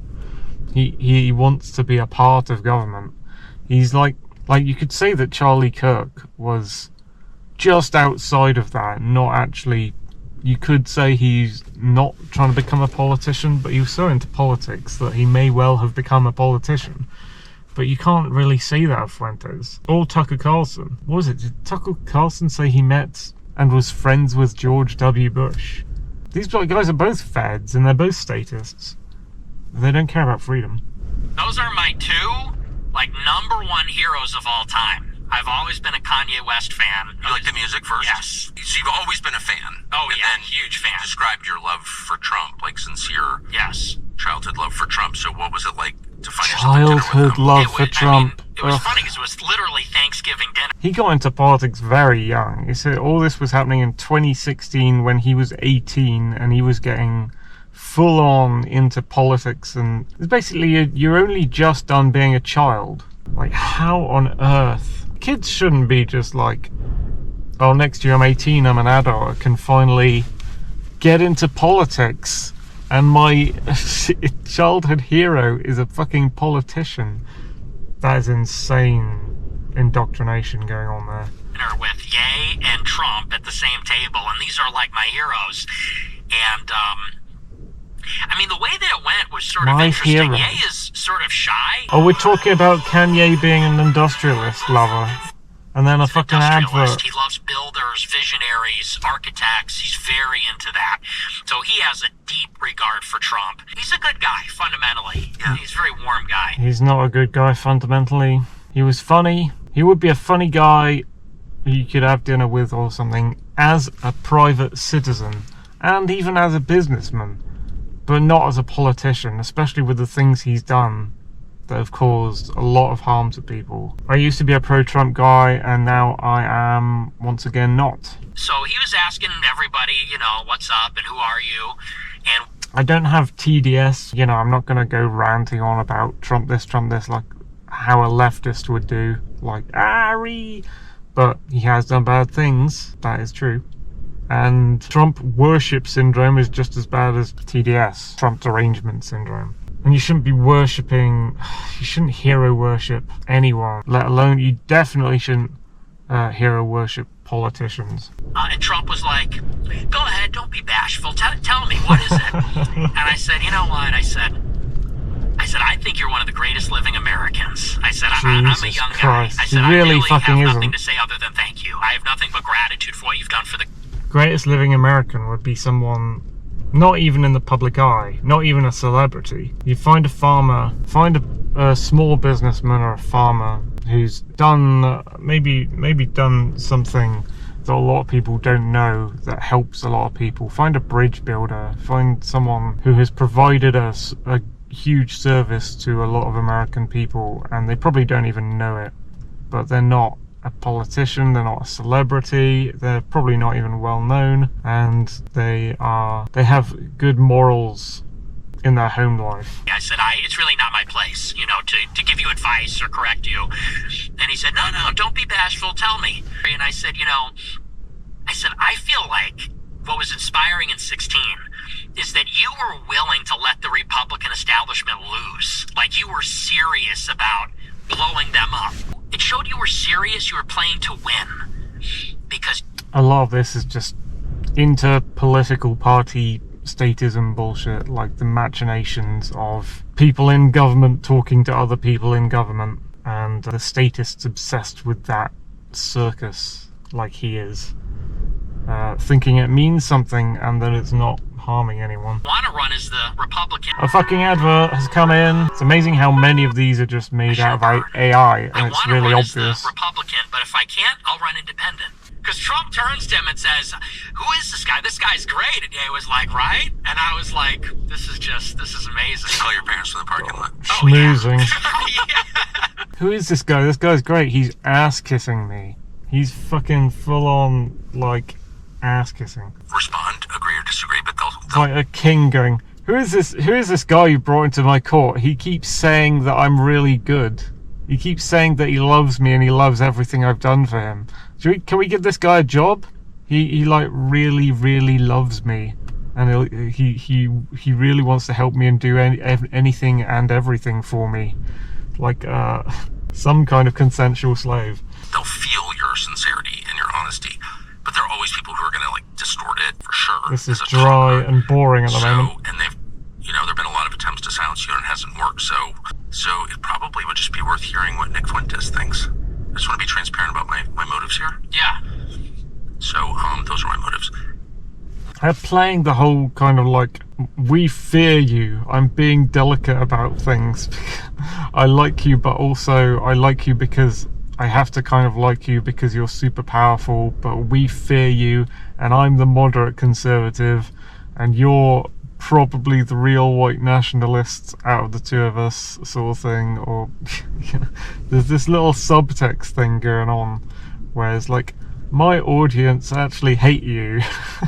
Earlier to the assassination But you're powerful attempt against you, and So it's I'm very gonna ask fashionable, it, among like the permanent victim class. Like I put out this tweet and I said, your body, my choice on election night.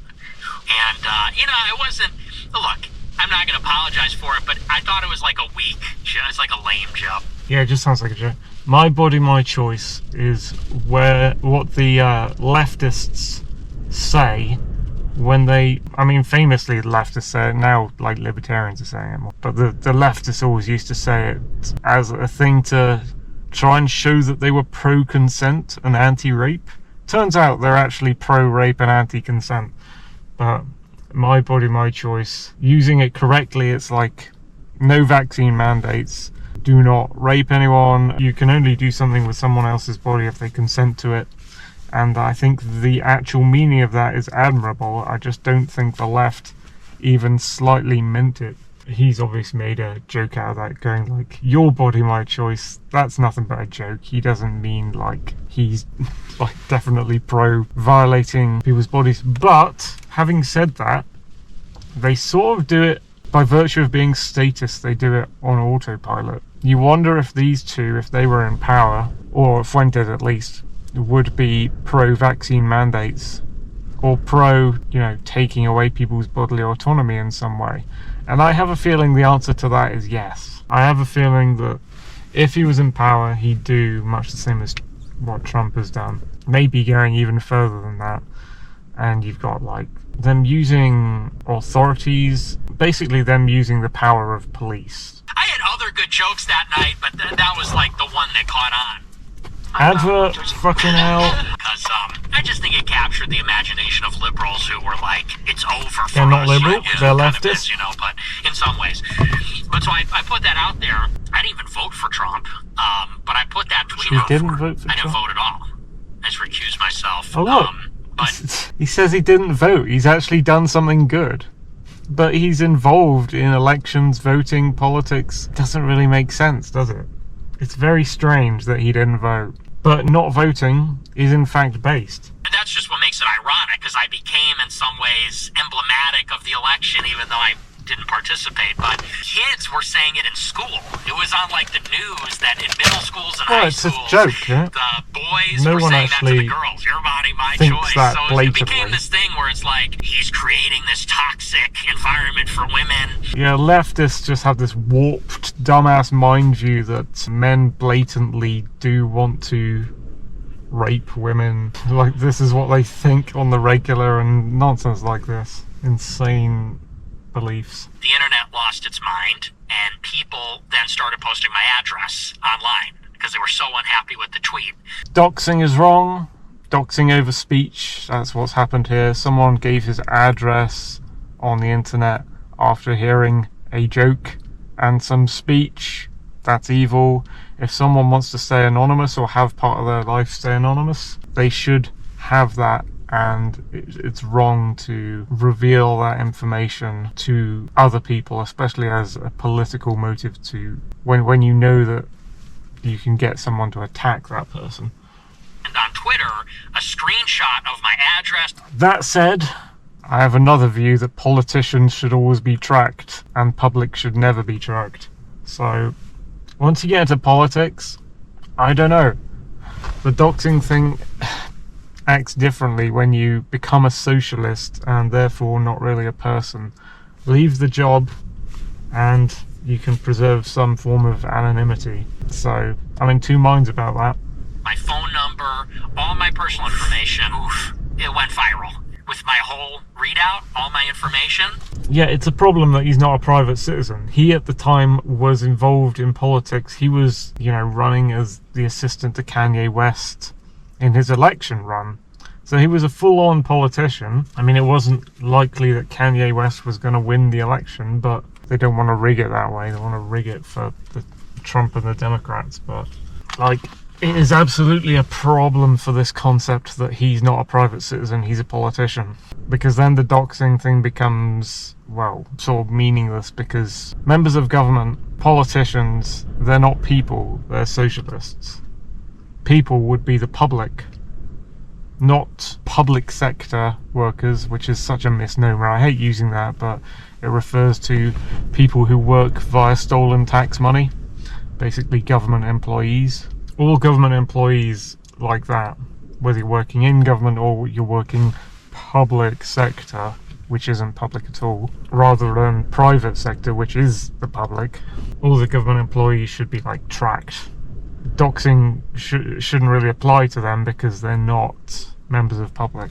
They subsist on theft from us. They subsist on property violation. And once you violate property, you forfeit your right to, check out a different Ancap video. I do a show Friday, and someone shows up to my house. Some weird looking guy shows up to my house and just walks through the yard, walks through the gangway into the backyard, and is just circling my... Again, I would say that if he was a private citizen, this would be property violation and a case of castle doctrine. But it matters that he's a politician, a member of government, because then it becomes, this isn't really property violation, because when you work for government, you don't really own anything. Government doesn't own anything. House and then goes away. So we call the cops, me and my producer, and we said, maybe we shouldn't do a show tonight. And that weekend, we hired private security just for the weekend. See, everything changes. Everything changes when you become a member of government or a public sector worker, which is essentially a government employee subsidized by taxes, or a member of the police or a member of the army. Everything changes for your life. Like the rules that apply to everyone else, the normal working people who generate wealth via trade, they do not apply to you because you are signing up to be a property violator. It's these two categories, people and non-people, these two categories of biological human. Like 200 in. And people are like, oh, it's so horrifying that you're dehumanizing a politician, a thief, someone who beats you up if you don't pay taxes or don't get locked down.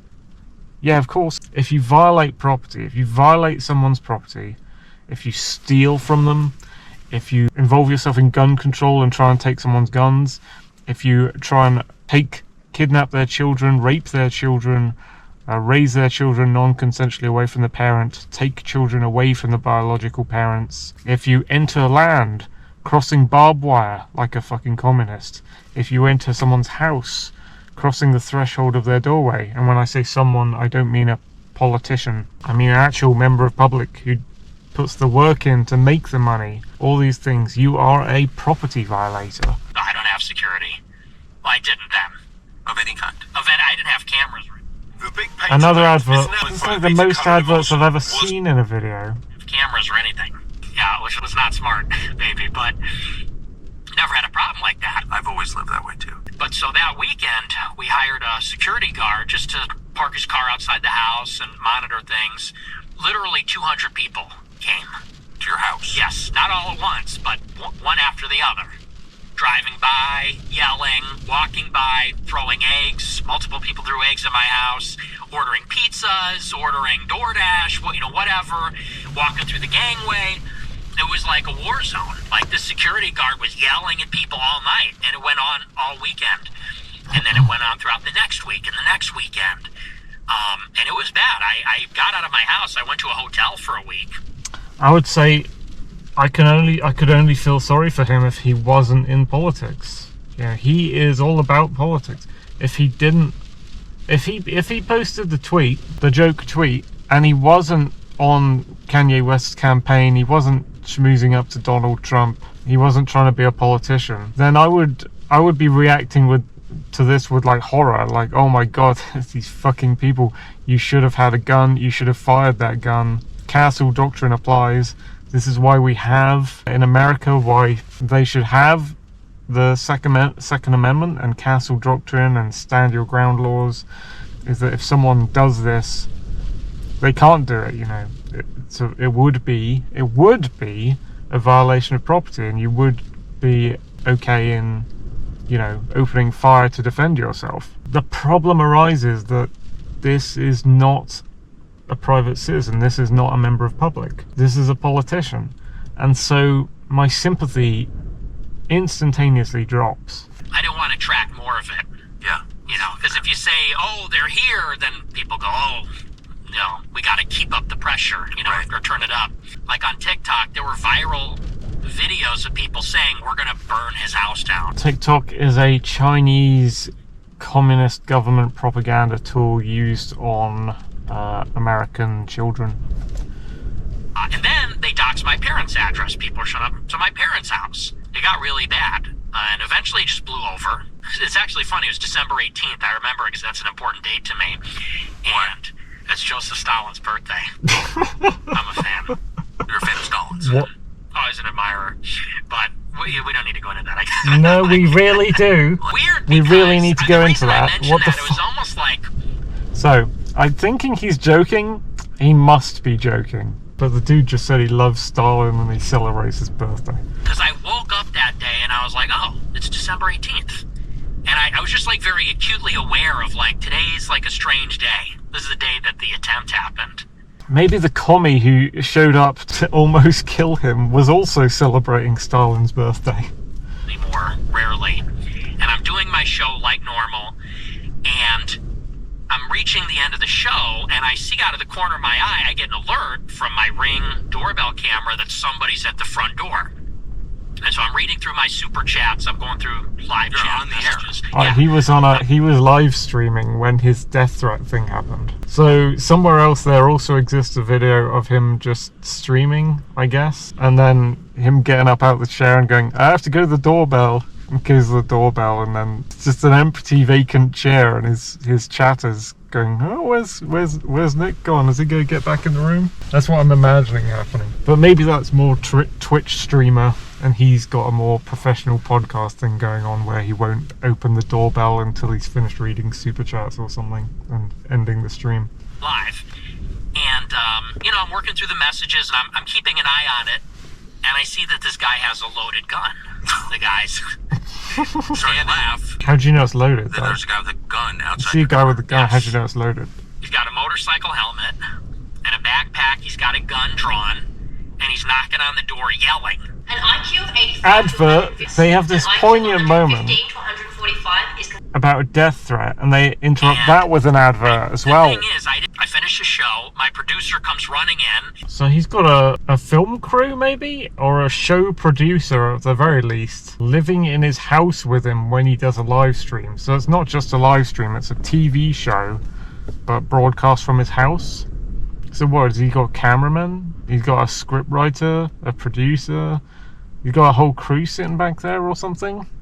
Like the Sam Hyde show or something? So it's not just like Twitch streaming kind of thing. This must have been later on he had enough money from whatever he was doing to like hire editors. That's what people start doing, I think, when they get big from their video making on YouTube or their podcasting and live streaming. Is the first thing they'll do is like hire a video editor because they're tired of editing videos themselves and they'd rather just film themselves and have someone else edit it. And then they end up having this little mini news crew that go around with them. Gone. I said, okay, good. So I start getting changed out of my suit, and I hear gunshots go off outside. You actually fired the gun? And I literally, jumped to the ground, because I'm like, I don't know what's happening here. And I step outside for a minute after the dust kind of settles, and there's 10 cop cars all up and down the street, and they have the whole block locked down. It's amazing what things happen between members of the state or people funded by the state. I mean, you've got a communist with a gun here who's essentially Antifa, a socialist funded by the state. You've got Nick Fuentes trying to be president or trying to insert Kanye West into the president thing so he could be part of his, I don't know, cabinet or whatever, to be a member of the state. And then you got the police showing up who are members of the state. It's like 3 people on the same team, and yet they're all against each other, and they don't really know that they're all like tools of the state. They don't. It's amazing what happens in that hodgepodge of people who aren't really aware who they work for, as it were. And they have little clashes with each other, but it's all kind of orchestrated. In a way, it kind of reminds me of the Ukraine-Russia war and the Palestine-Israel war. These are orchestrated by UN, World Economic Forum, and yet, they're real conflicts where people die and people think they're fighting each other. They think there's sides involved, but there aren't actually sides. They're all government employee 1 fights government employee 2. Neither of them really understand who their employer is or where their money's coming from. And they wouldn't let me or my producer leave. No one come and explain any of this to you? No, nobody said anything. It's ridiculous. And finally, I go out in the morning and I ask the guy, okay, what happened? He told me the story. And so it turns out that it's this young guy. He's 23 years old, white, nerd, short guy. He was at University of Illinois, about 2 hours south of where I live. He killed 3 people earlier in the day. Okay. He went to his... Fuck off. Look, again, and it's a full-length advert. Interrupted this news, and the rain is getting heavier, so I'll have to turn up the volume as much as I can. It's 2 adverts. I can't believe these fucking conservatives. Putting ads here to just interrupt the stuff that they're doing. We found the bombshell news that the gunman who come to kill Fuentes had killed other people during the day. Now those people might be innocent, and that is a horrific thing. If he killed innocent people, they might not be politicians, those people. They might not be public sector workers. they might actually be members of the public. So we've arrived on something that is actually shocking and horrific, or has the potential to be, if it's what I think it is, which is that the gunman actually killed innocent, actual people, the people category of humans, on his way to see Fuentes. But who should you get to stop that? Well, the people who are victims of that, were they armed? Could they have defended themselves with their arms? By which I mean guns? That's what it should have been, really. Yeah. It should have been stopped at those innocent people who should have been armed.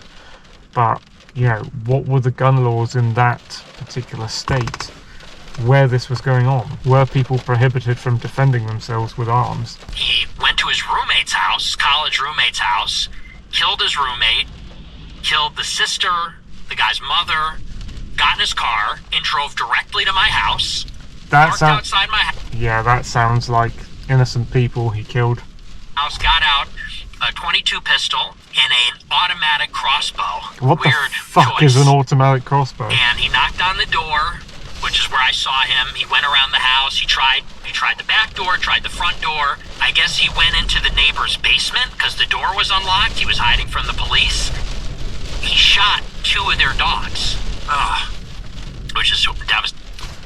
Ironically, I mean, that's horrific. He's not only killed people, he's killed 2 people's dogs. Neighbors who may live next to Fuentes, who probably aren't politicians, they're probably innocent people not aware of who it is that lives next to them is going to be a politician moving in. That's horrific. The irony of that situation is there's tons of cop cars outside, and police have a notorious and long track record of killing people's dogs as well. He runs back outside, and the cops see him. He shoots at the cops. The cops shot him in the face, and he dies. So the dog killer 1 shoots at dog killer 2, dog killer 2 kills dog killer 1, And all of these people are also socialist members of the state, but they think they're different factions from each other. So, Jesus Christ. It's really interesting how these little conflicts play out. It's like the wars that happen between socialist countries and socialist countries. And when you're arguing with like some leftist on Twitter, they're not really aware. They don't seem to be aware that communists fight and kill each other and have wars with each other. They think they think it's all between leftists and rightists or something like that. What was his motive? They never told me. To this day, I have no idea. They never told you? No. So what contact did you Probably have that with joke the tweet. police after this? They came by about a week later. Illinois State Police came to retrieve the ring camera footage of the whole incident, and so they had me download that onto a thumb drive. And that's it. I never heard from the cops, never heard from the government. No, at all? No, nothing. A guy comes to murder you. He's murdered 3 other people and 2 dogs. He gets shot to death, and no one bothers to tell you anything? Nope, nothing. It's ridiculous. It would be ridiculous if he was a private citizen. You could easily say that this is like a hit job. Like, Antifa guy was hired by the left. Police don't say anything to him because they're in on it. I mean, it doesn't matter either way. The police and Antifa have the same employers. So what was his motive? Do you have any idea? I mean, they would end up being Nick Fuentes' employers if he became president. I have no idea. An advert has come. Gotta keep it count. This Or one's something gotta pop like up. that. His life just kept getting worse. I assume he took it out on the roommate and popped off. Yeah. Killed the whole family. It's horrifying, but how do you fit into that? I mean, it's a well-documented fact that all kinds of bad actors use unstable people. Bad actors. Who are the bad It's actors? happened. We know it's happened. Mm-hmm. It's nihilism. It's these people that are maybe mentally defective, extreme. This is another talking point conservatives use. Nihilism. Nihilism to them is some serious thing, some defect. To me, it's just jokes about. It's like Tumblr or Twitter comedy jokes made about like life not mattering too much, and like the conservatives will take it so seriously, like it's some sort of horrific thing that's happening to people. It's not. It's like it's comedy. They've mistook comedy for. They've taken something seriously that wasn't ever meant to be taken seriously. Online, I think there's like a real problem there. Very real problem of nihilistic, surrealist violence that comes from young people. Nihilistic violence. This is like a leftism thing from the right. Another one. Like, yeah, nihilism, I've always seen as like humor. It's like, you can almost say it's like the left sense of humor. They don't really have much of a sense of humor. But one of them is nihilism. They try and make humor out of like, fuck my life kind of thing. Like, I wish I could die.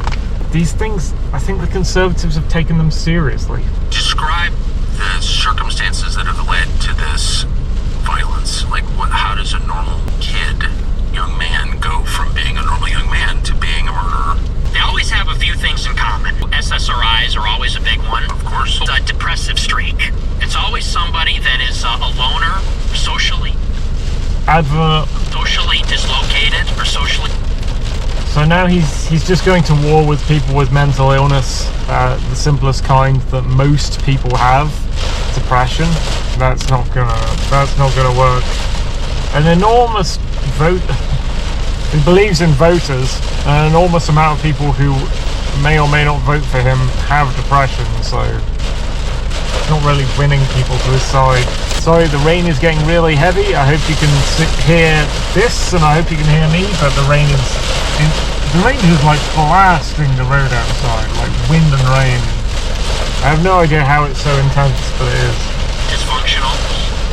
You know, they don't have many real-life friends, engage in real-life activities, slip through the cracks. That's always how it starts. Then they get into either they're medicated by a therapist with SSRIs, or they self-medicate, which is extremely common with alcohol, weed, which is extremely potent now, and you can get THC from like a vape pen. I don't know if that's self-medication necessarily. You can't medicate depression. What he's talking about is distractions, and I think distractions are very important if you have depression. Whether it be movies, music, could say alcohol, could say sex, art, whatever it is that you like doing, exercise even. These are not medication for depression because you can't medicate it. These are distractions from depression. They take your mind off it, probably because in a lot of scenarios you can't take away the root cause of your depression. You know, it might be because a parent's died, it might be because you've been dumped by an ex, it might be just something out of your control that you can't go back and fix. Sometimes you can fix it, but it's very rare. Most of the times you can't fix the root cause of depression, so you just need distractions. I think we're starting to get into more of the meat of the interview here, because he might be moving into bits which I have more to talk about, but the rain's getting fucking heavy. I think that a lot of them get turned on. They'll do alcohol, marijuana, and then He's not a libertarian. The libertarian view on drugs is that, you know, people can take what they want. It's people's choice what things they put into their body. It's a bodily autonomy issue. So it'd be very interesting, again, although I'm not fucking surprised, if Tucker goes, we should ban X drug, after he was like, oh, bodily autonomy is important, isn't it? they get into psychedelics like LSD or MDMA. Those things induce psychosis, these psychoactive drugs. And then the other ingredient that's always there is, although they don't have a social life in the real world, they have a social life on the internet. Yes. And so they're deeply involved in obscure internet forums, Discord, gaming communities. There's nothing wrong with that. He's saying that some people don't have relationships in real life. Some people have relationships with people who they know on the internet. There's nothing wrong with that. Where you know people. I mean, it is better to have tangible relationships in real life because you can meet the person and hang out with them. But with the amount of government and socialist regulations around, I mean, that way of life just being stamped out because we don't have the freedom that we're used to, and our way of life has been taken away from us, and there's not many meeting places we can go. It's a lot harder to maintain, I think, real life relationships in such an authoritarian hellhole as we live now. So increasingly, ChatGPT is inducing psychosis. People Right, that's something I disagree with heavily. There's something I'm annoyed at, is like people trying to replace humans with AI chatbots. Like, I'm just going to talk to this thing that is just some programming code built by a leftist. You know, that I can agree with him is not healthy. But it's absolutely fine to talk to your friends online. To ChatGPT all day, all night, and you basically have between the three of these things, they kind of go into like a different world between the psychoactive substances, It's the this world. make-believe reality of the internet, totally disconnected from the real world. No, it is this world. You can even say that your dreams and your fiction and whatever that you write, movies, they are all a part of this world. They all came from human minds that exist in reality on this plane. And he's actually talking about real people on the internet, real people who exist. The AI thing doesn't exist, but people on the internet that you talk to do exist. He's like, the internet is make-believe, being out on the street isn't. It's like, if we're meant to invest in the reality of being out on the street and call that reality and call the internet make-believe, then you have to fix the street. I sound like I'm defense and falling down now. What's wrong with the street? But no, seriously, you have to, if you want real life to be outdoors amongst people, that is so fucking broken that no one wants to be a part of it. You have to fix that first. I think they enter into like this delusion. Not using government, by the way. Look at this fucking rainstorm. This is why my car can't be a real proper studio, and why I really, you know, I need my own space to be a studio. I'm working towards it. It takes time. You know, my home, back home, where my family live, used to be fine for that. It's just so annoying that I'm in this situation and I have to be forced to do things like this to try and do my video reactions or whatever.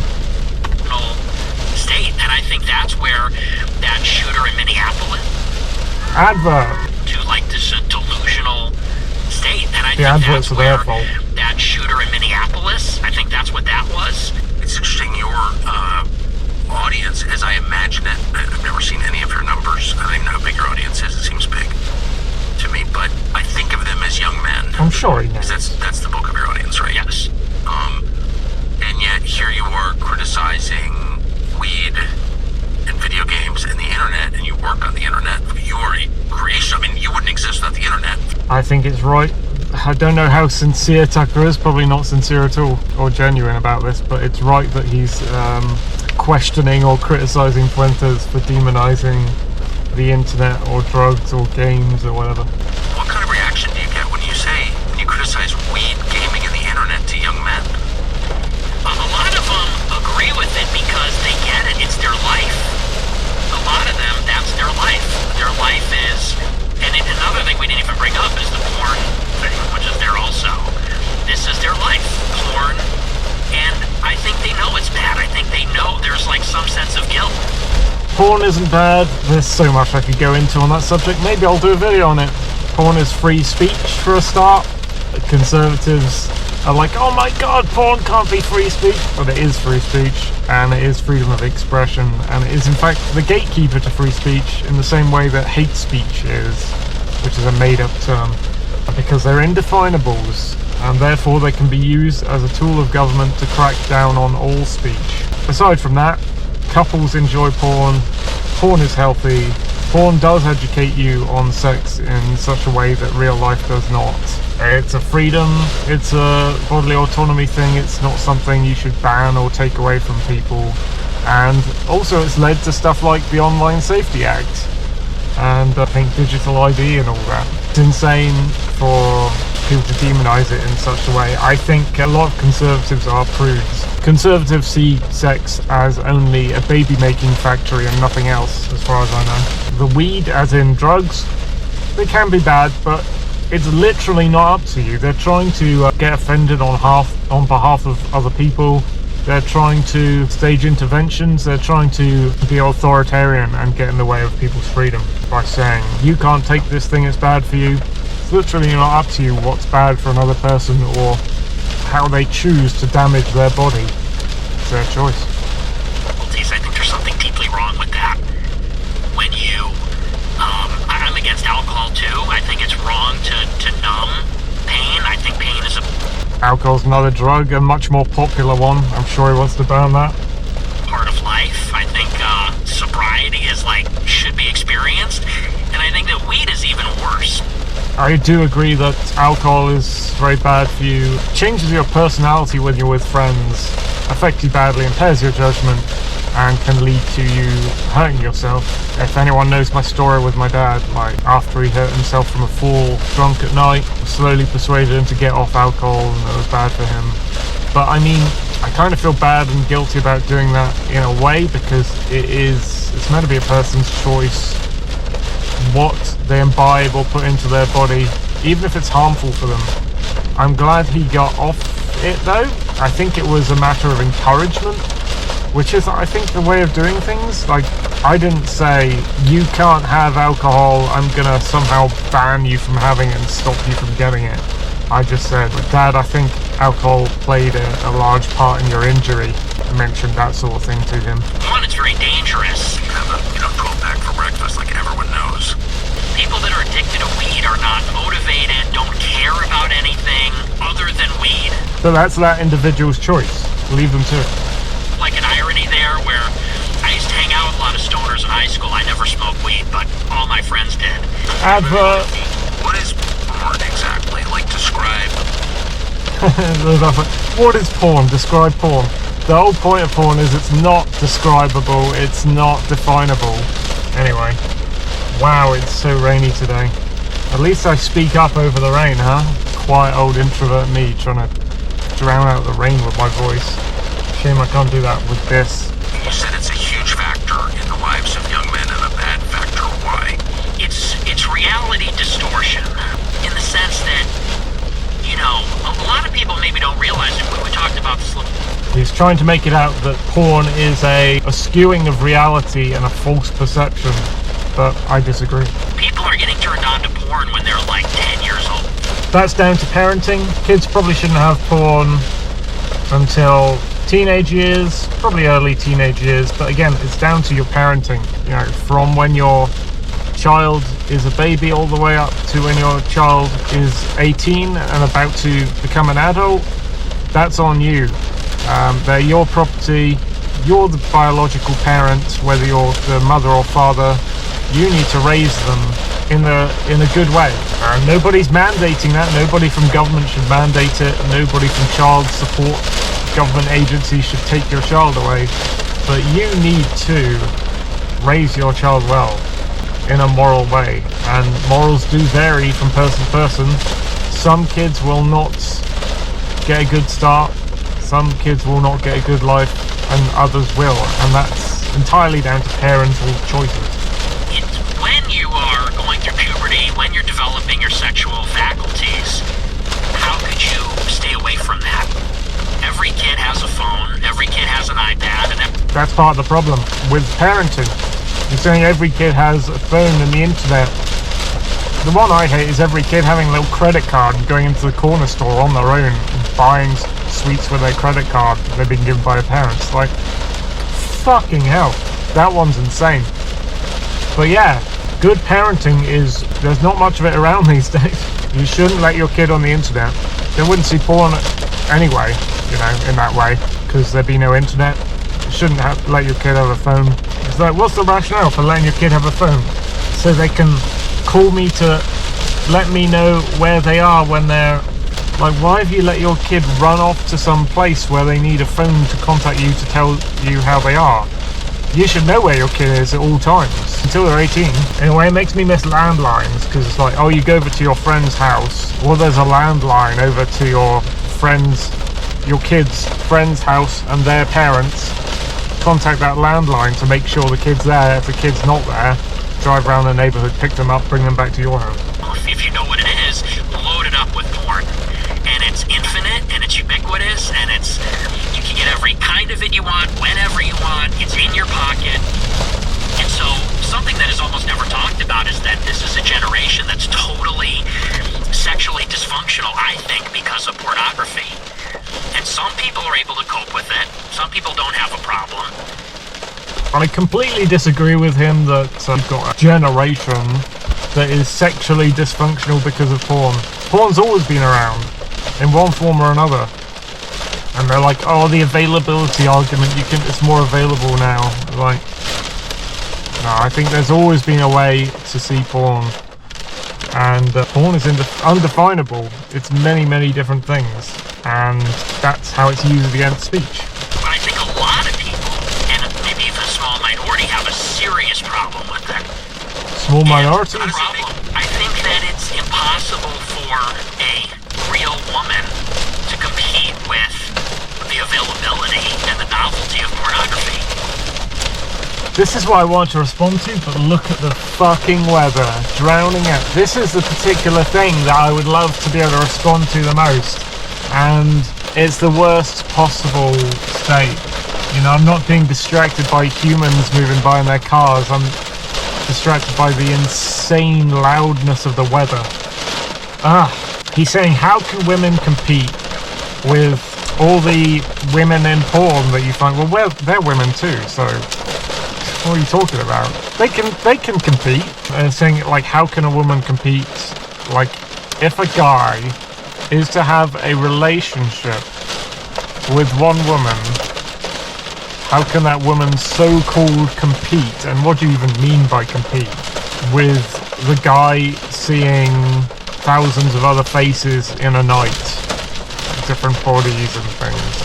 I think there's huge problems with that argument, and it just kind of negates like the meaning of what love is and your connection to the person you're physically able to be with.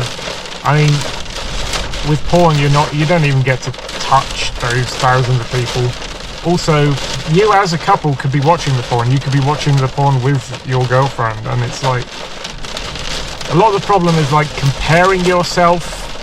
You shouldn't compare yourself to porn, and you should look at porn for what's happening and the positions, not for envying, like thinking you can harvest all the different kinds of shells there are out there.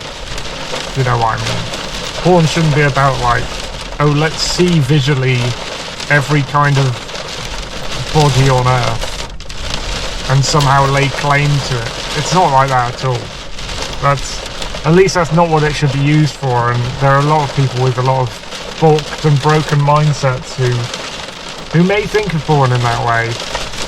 And yeah, maybe porn will mess with those people's minds, but they're not thinking about it right. And you can't touch those women, you can't be with those women, you can't share space with those women, have a relationship with them in the first place. A real woman, you know, like, without getting graphic, she's only one person, and an advert has interrupted him. It's the same advert that's happened 3 times before. And there's a second advert. And there's a pop-up. She's only one person, and, you know, maybe she wants to do something sexual, maybe she doesn't. Porn is, you could have 10 or 100 different women in one sitting, doing anything.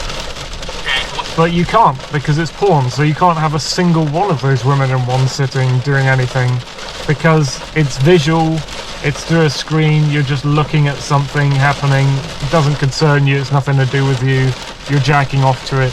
There's no touch, there's no tangibility, there's no affection. It's not like, okay, you're saying your girlfriend won't have sex with you. Oh sure, just like dump her. If you want someone with a higher sex drive who has sex with you more often, then that relationship isn't going to work. Relationships need love and they need sex in mixed amounts. But the thing is, if your girlfriend says no to sex and you go over to porn to jack off, I mean, you're still not having sex.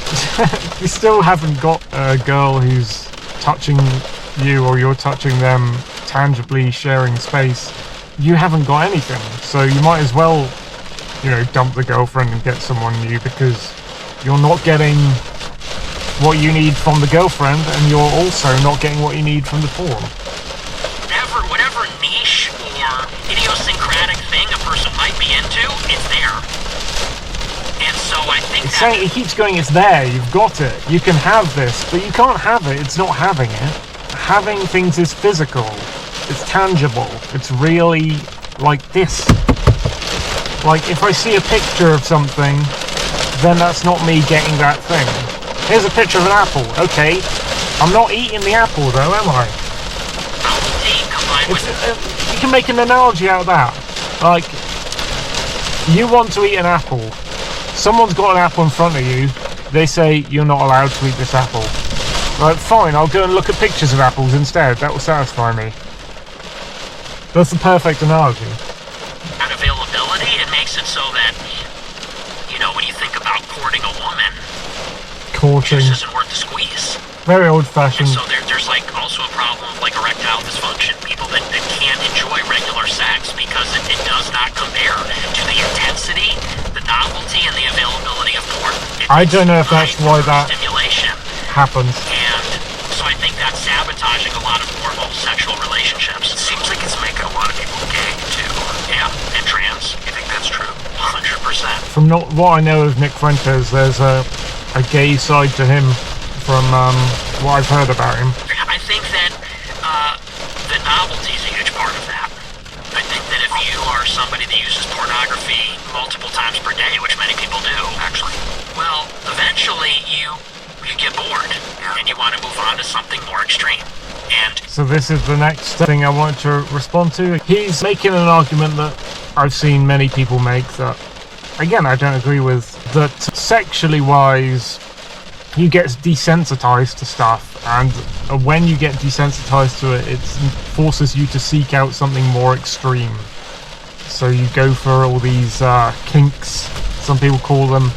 You find different sexual activities that are more weird and disturbing and distressing and gross or shocking until you get used to that and you enjoy it, and then you try and up the ante and find something more extreme and more distressing and more like.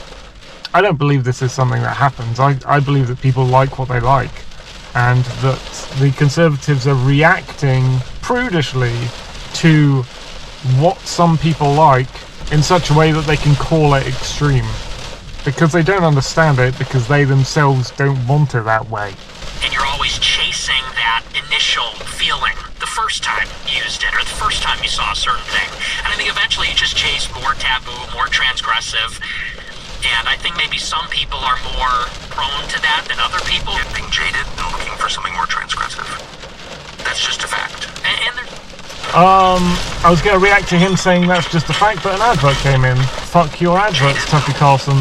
No, that's not just a fact. That's just a fact. Something too about what it does when you look at it. Because people don't realize that He's got a cringe on his face. When he says that, he's like, you can almost sense the prudishness coming off him. He's like, something happens when you look at it. Talking about porn, and he's like you see him wincing and all the lines appear in his face, and he's doing a proper like cringing thing, and it's like, yeah, I think you really are trying to hide that you're a prude, and you're disgusted by porn. Fundamentally different experience being involved in intercourse versus watching other people have intercourse, and I think that actually. Yeah, there's definitely a distinction between being involved in having sex versus actually watching other people have sex. I've just talked about that. The difference here, I guess, is he says other people. Is it a difference though? It's like, don't compare yourself to other people. It's not about that. It's about using the scenarios that they do to inspire what you could do yourself. It does something to you. Tell me, what do you mean? I think that, for example, Tucker, such a written about this, that there's naive multiple kinds little. of transsexuals. And he says that one kind of transsexual is somebody that likes the idea of seeing themselves as a woman, is autogynephilia. Yes. And I think that. Alright, he's trying to apply that to trans people now. He's saying one type of trans person, I guess he means male. You have to question whether they mean male or female. I guess he means male, who likes seeing themselves as a woman. And he's calling that autogynephilia. One of the theories for that is you watch a man having sex with a woman that isn't you so much, you kind of achieve an identity with the woman in like a weird, sick way. You almost identify. Yeah, this is an interesting point. Tucker's shocked about it. It's like if a man watches sex between a man and a woman for enough times, he could he's meant to be identifying with the man having sex in that scenario, but instead he finds himself identifying with the women, and he's saying that leads into trans stuff. You know, I don't think that, first of all, I don't think there's a problem with thinking like that, if you want to. And secondly, I don't think that leads into people becoming trans. It's like playing as a woman in a video game. Would a conservative go, oh my god, you're not... It's the same way for the far left. The far left say there must be representation. We only want to play people in a video game that are exactly like us, so there needs to be more different characters that are like us ourselves. It's like, well, then you couldn't play a woman in a video game. And the conservative version of that is like, why would you play a woman in a video game? You'd end up empathizing with trying to be a female if you're a guy playing as Lara Croft Tomb Raider. Two different, they're not really even different, they're the same. Two versions of the same attack. With the woman. And so there's weird things that happen when you're, watching that and having such strong emotional and sexual experiences with it. That's fascinating. I've sensed for a long time, having had a lot of young male employees mention porn as a problem. I mean, the big porn companies... He said the big porn companies do X. He doesn't know what porn is. Porn doesn't just come from companies and industries. People know what you're looking at. There's likely video and audio of you watching. So that, that's like some... This is like a conspiracy theory that he's putting out, which is not one I agree with. He thinks that when you watch porn, your fucking webcam and your monitor are filming you and sending that back to the porn companies? What? Not a huge expert on the topic, but I have always sensed this was a huge deal, but I've always been too embarrassed to do a show on it. Tucker's like, I'm not an expert, but I'm mostly too embarrassed to talk about this. The prudishness just showing through. Mask off. Do you think it's related to the huge decline in actual sex and relationships and marriage screwed up? No, not at all. He's saying, is porn related to the decline in actual sex? No, it increases actual sex. Dating, all of this derives in part from porn, do you think? I think it's a huge part of it. It's a huge factor. It becomes so destigmatized for women to actually participate in porn. People don't even recognize it. OnlyFans. He's saying it's now more okay these days for women to participate in porn, and it wasn't in the past. And now he's bringing up OnlyFans. Is a whole separate category. It's an innovation in the realm of porn. He thinks OnlyFans is an innovation. I feel like I'm having to narrate what they're saying over the rain. Oh, it's calming down a tiny bit. Pornography, because you have what everyone knows as porn, which is like videos of porn stars, like dedicated career. Now they're talking about what they think porn is, which is the porn companies and the porn industries. That's not what porn is. Couples can make porn today if they want. If there's a girlfriend and boyfriend out there in the world, they can switch their camera on, they can fuck in front of the camera, there's a file, upload to internet. That's porn. And what else is porn? Pictures of naked women, pictures of naked men, movie scenes of people having sex, drawings of boobs. Like, porn is so many fucking things, which is how you can use it to censor speech. And these people are just talking about porn as if it's one certain specific thing, but it's not. Sex workers having sex in a relatively controlled environment or something like that. But then you get OnlyFans, which is like Patreon for nudes or sex.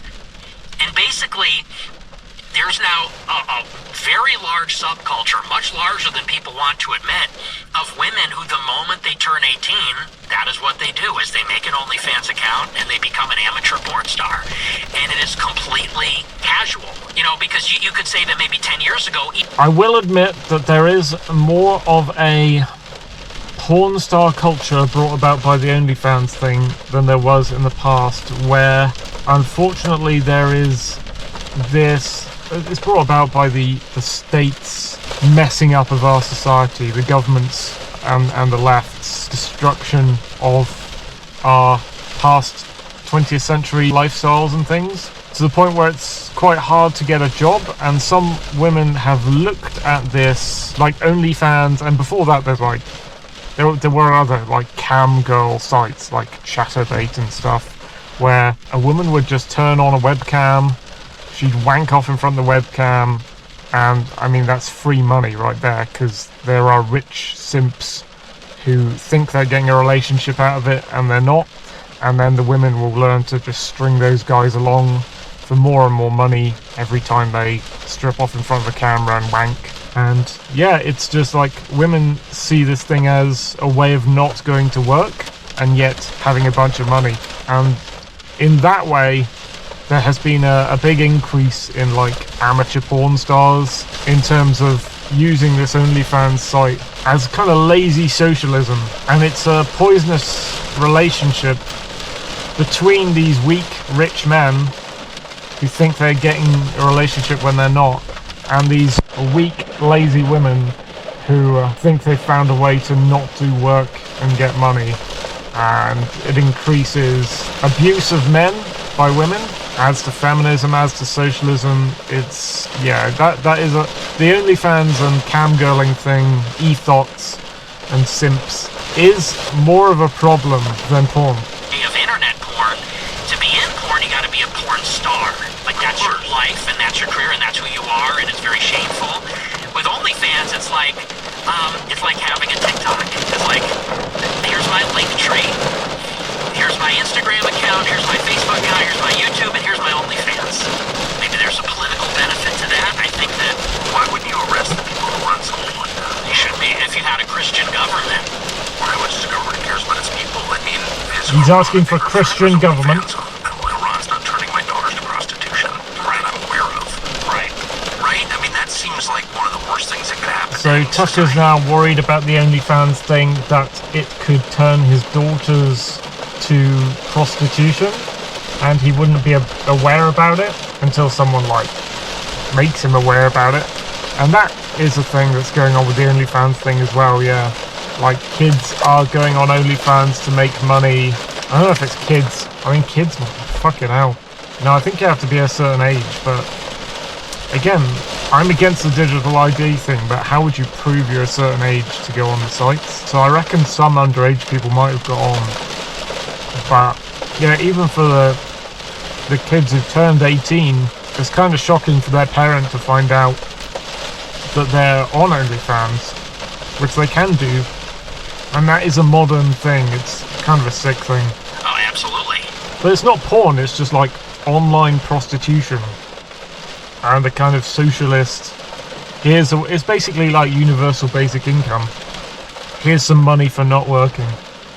Arrest the guys who own MindGeek, which is the biggest, I think it's the biggest porn supplier in the world, or the guys who run OnlyFans. What would the reaction be? Advert has interrupted. Paused by Tucker. 150.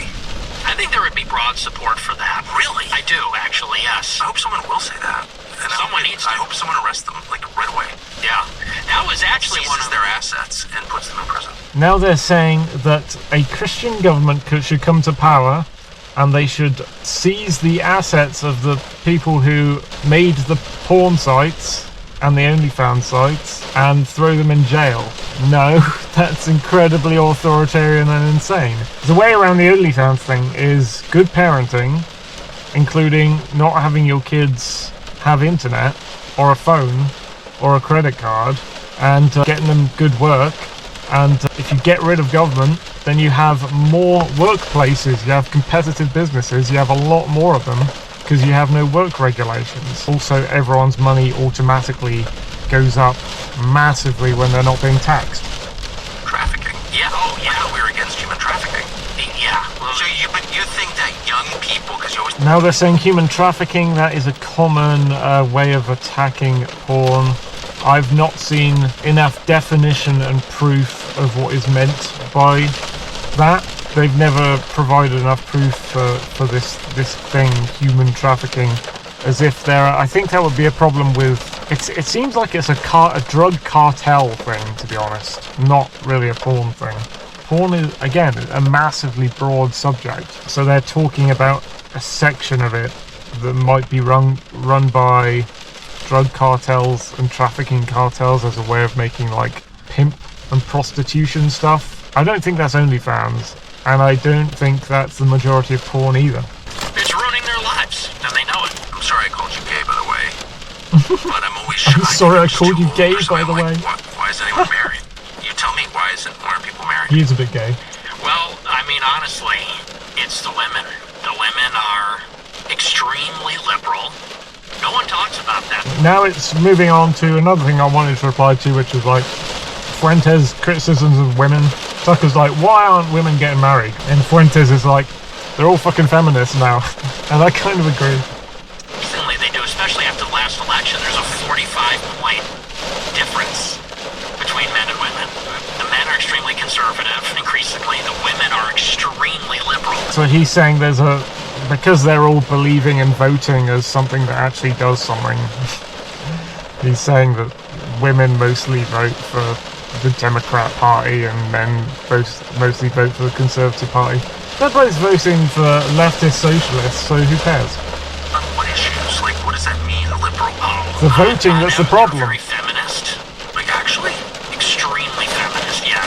Really? Absolutely, yes. You have to be an idiot to think that. They like the idea of it. They like because of course I think all women naturally want strong men.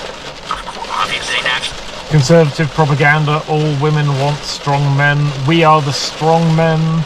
Like, those are the weak men over there. We are the strong men. It's like a conservative propaganda power fantasy thing. It's based on the masculinity and femininity thing, which you can take a centrist line through. You don't have to take the leftist belief on what that is. You don't have to take the rightist belief on what that is. Check my other videos.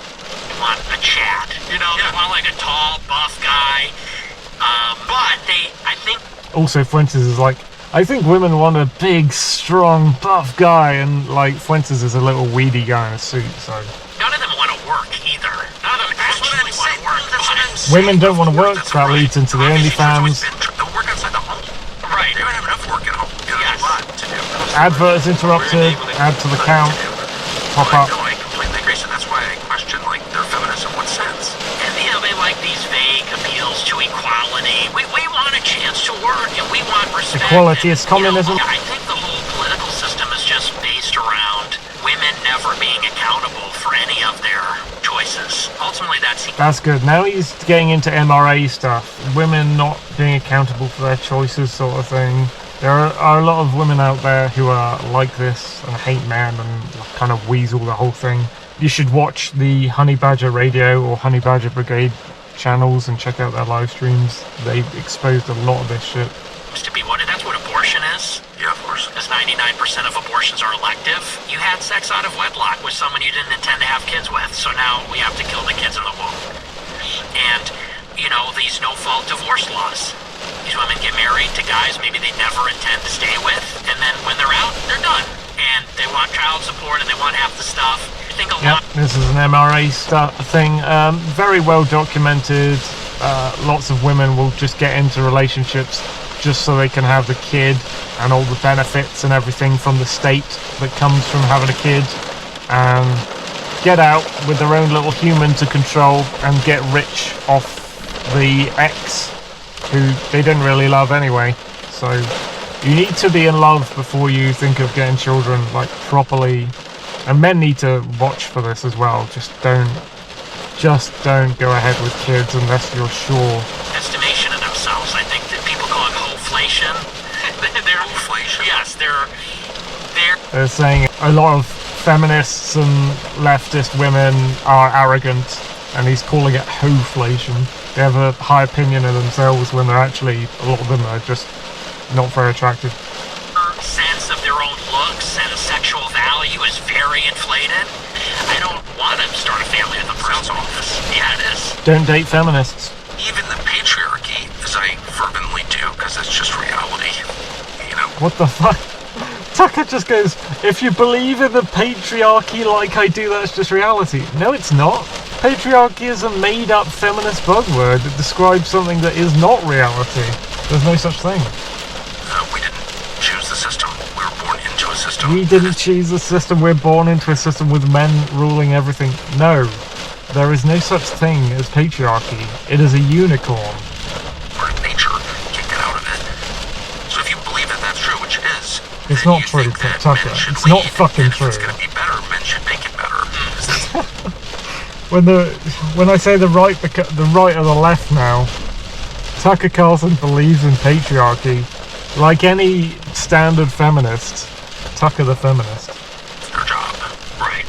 So you don't want to give them a pass, do you? I feel like it's all the girls suck, so... I don't even blame it on the women, because I think that it's the incentive structures. Technology is a big part of it, the attention that is available to women. Women go on Instagram and they get attention from thousands of men. That's because they don't understand what that is. I think, you know, the Instagram women, they don't understand what is going on when a guy comes onto their page and comments, "You're cute" or "You're pretty." In the old days of the internet, they'd understand what that meant, a lot of them. That it was the equivalent of flirting or being asked out on a date or something. And they would see the value in that. These days, they have been conditioned to think it's something else. It's like a meaningless thing. And I think part of that is the stranger danger campaign of education that got forced on women in schools to believe that men talking to them at random is like evil. And that led into the feminist thing where they demonize flirting and compliments and greetings. Just all feeds into the man hate stuff from feminism. People have been... Sorry, it's going to be really dark now, isn't it? It's going to be really dark. I don't know if I can do something about that. I think that kind of school indoctrination has made women think that people talking to them on the internet is some sort of attack maneuver, when actually it's just men trying to date in the way they always have. But I would say that, because I hear this all the time, people say, well, the men need to step up and be better and lead the women. Easier said than done. I agree with that. That's something both the conservatives and the far left feminists are saying kind of overtly now, that men need to step up to lead the women, and men need to become some... This is something MRAs have spotted and started arguing against. Like, when again, it feeds into like, when are the women gonna take responsibility for what they're doing? Like, what are they offering to men? But I don't want to say they, because then it puts all women into a collectivist identity politics faction, and I'm talking about just the individual types of women who say this sort of thing.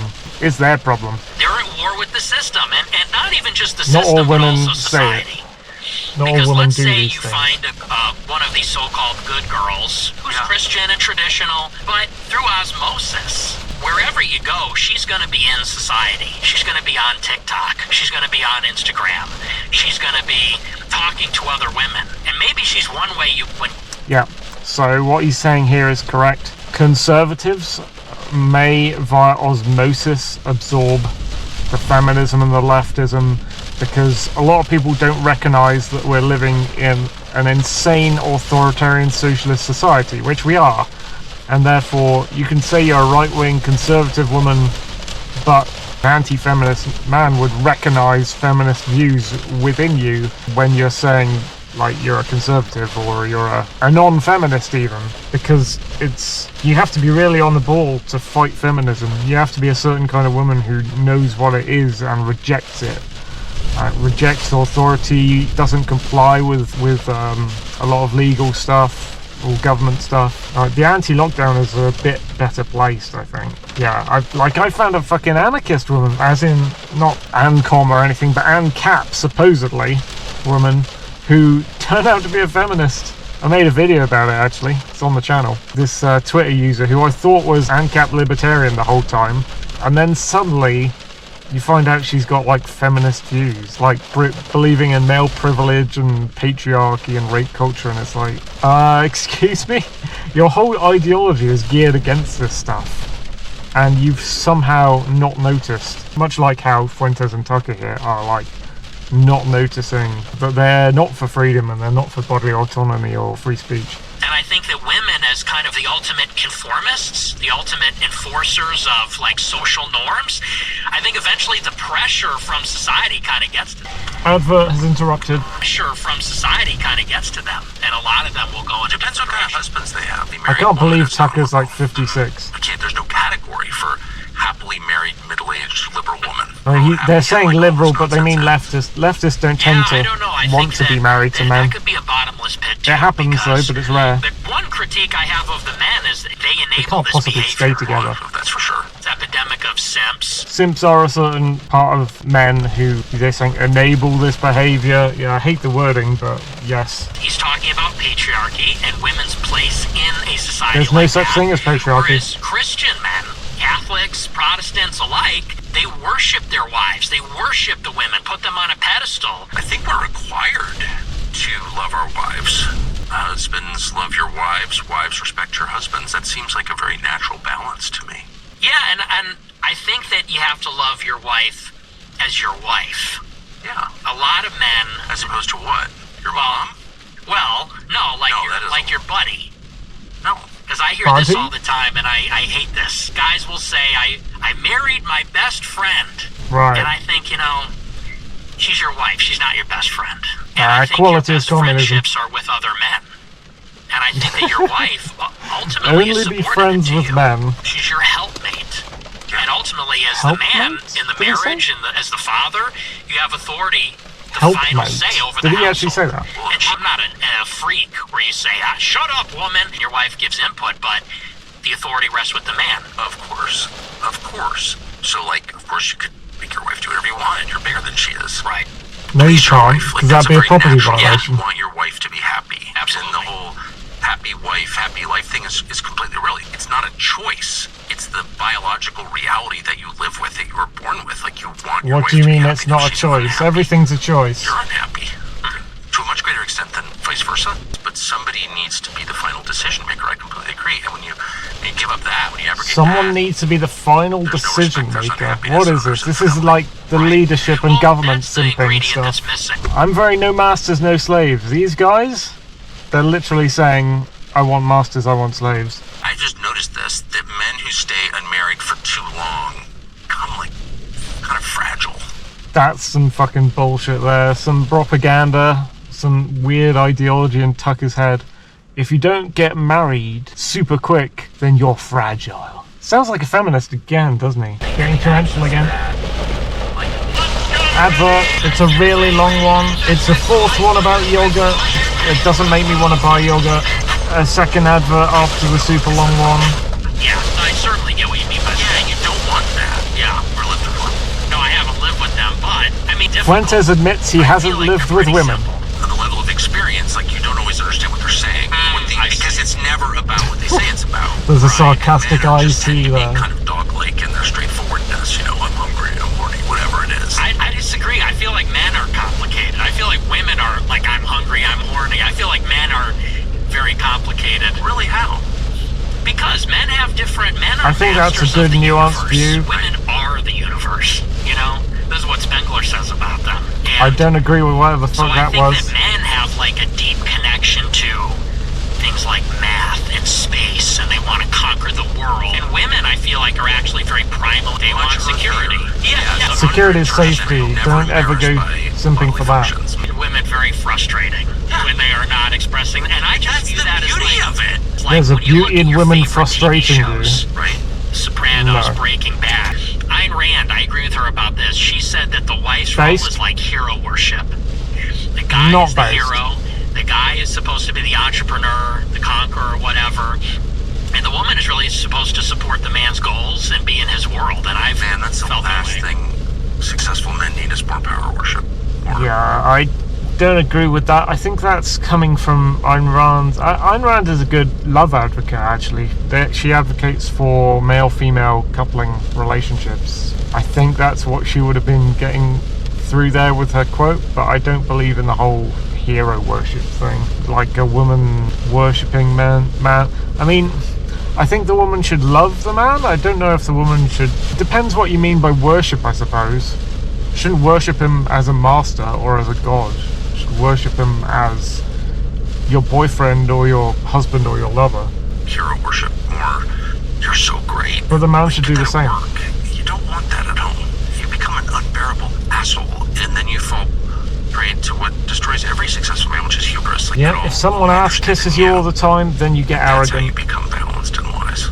Because the ass kissing is what kills you. It's not. I mean, He's you let agreeing someone come to with murder me. you at home, and it's not adversity that destroys men. It's comfort and flattery that destroys men. That's Yeah, what happens to the yeah. home. Comfort Yeah, and so flattery great. can You destroy can never men. go wrong. Yeah, I just feel I like agree we with know that. we have I don't feel like we have an abundance of affection from women. I agree with this too, You know what I mean? Like, in terms of where the pendulum is at, I feel because like of feminism. the women are very unloving to the men. That's why, like, they don't cook. Because that's, like, the best way to express a love for a man. I said this on my show the other night. I'm like, the most beautiful words a woman could say is, like, I made you dinner, I made you cookies. Yeah. Because that is, like, an act of This love. is some good stuff. And I think This, that, this is some love you know, speaking advocacy as stuff maybe and from some MRA stuff from Fuentes. Fucking ad. I agree with this stuff that he's saying, or was saying before this happened. of love. And I think that, you know, speaking as maybe from a different generation, the way that men Well, feel the video now is just like, lengthens with all the ads. you know, women are not really providing too much. They expect so much from the men. They want the man to be Yeah. rich and provide. Yeah. They want the man to be fit and a real leader and a real man. What are the women dishes and things offering like the that. men? And it's like, They're always so what do you do expecting all and day? asking. You're on TikTok, you're like doom scrolling and eating Cheetos. Like, what actually are you providing in the relationship? So I just feel like in Absolutely. terms of the deficit, it's like women are very emboldened. They're too, I think, assertive. Always giving their opinions. Always critiquing. Pursuing, Always, you know, I work think that they're very bold right Promotion now, and I think sort of it's thing, sarcastic. like wanting to be All I would seen say is that in a happy overappreciated marriage, for all that work goes and away. job stuff. There's no But men seamlessly into the don't roles do they were that as born much. into. I They mean, acknowledge those who are not insecure about it at all. not all men, They not all express love in a women. whole bunch of different ways by Some serving men. each other. Like, Well- where are we in 5 years? Not anywhere good. I'm really concerned. That's the main bit I want to Doomsday sayers, you know, respond there's to. a lot of people. The things that concern me the most, it's the assassination of Charlie Kirk. Seemed like we crossed Yeah. a Rubicon I there. agree with that. Because he's just a conservative guy. Relatively moderate. He was on the edge of being a politician, but he wasn't there, I don't think. A politician. Yeah, And it wasn't just that he got that means shot. something It different. was what happened afterward, which is that 100,000 liberals went on TikTok. they're and not liberals, celebrated. they're leftists. And But that yeah, shows that was sick. How can you integrate or harmonize with people that hate you that much? People thought he was a jerk. Like maybe he was a little rude or something. Torch died. Immediately snapped at some kid. Charlie Kirk was a remarkably even-keeled, patient, decent man. Yes, like Yeah, that. it's And horrible your what happened to Charlie The first Kirk. reaction of someone in the crowd who was present. Some guy with a beard jumps up and celebrates. And jumps up and says, "All right." I literally can't handle it. I'm so upset by it. I haven't Yeah, looked at anything. It's that's disgusting. pretty bad. And you see, I saw that and said, yeah, like, there's no putting the genie back in the lamp here. Illinois, where they set up an ICE detention facility, and the administration is rounding these people up, which I support. Well, first of all, I definitely don't support this. The whole ICE thing. I don't support it. I don't not support it in a leftist view. They have their own version of why they don't support it. I am anti-cops, I'm anti-state officers, I'm anti-government. The ICE thing, they're just cops, and they're going around arresting people. A lot of time they arrest what they call illegal. Not illegal, but legal immigrants. And then they arrest the illegal ones, and yeah. It's all based on legality, and legality is not morality, and they're taking people who haven't really done anything wrong. I sympathise with the immigration thing, but again, it has to be based on property violation. It has to be anti-communist. You get these... I don't agree with the borders, and I used to agree with the borders thing, and now, yeah, I think I told you in part 1, the borders thing should be about property. Your property should be your borders, but your nation can't have borders. But you could back out properties with borders onto what you think the nation's borders are. But in the end, it's about each person has to try and defend their own property. And therefore, immigration doesn't mean anything unless the individual immigrant you're talking about, case by case basis, is a fucking property violator. And then there's a reason to get rid of them. But if they haven't done that, there's no reason to get rid of them. They're making hype edits on Twitter of like these raids on apartment complexes, which I think are very cool, and Antifa showing up. In order to protect ICE, the administration's putting DHS. Well, now they're protesting the DHS presence, and the administration of This the is just governor of Illinois inter-socialist and the mayor of conflict. Chicago are telling Chicago police. Advert, add it to the count. The mayor of Chicago are telling Chicago police, don't help ICE, and they're encouraging the protesters.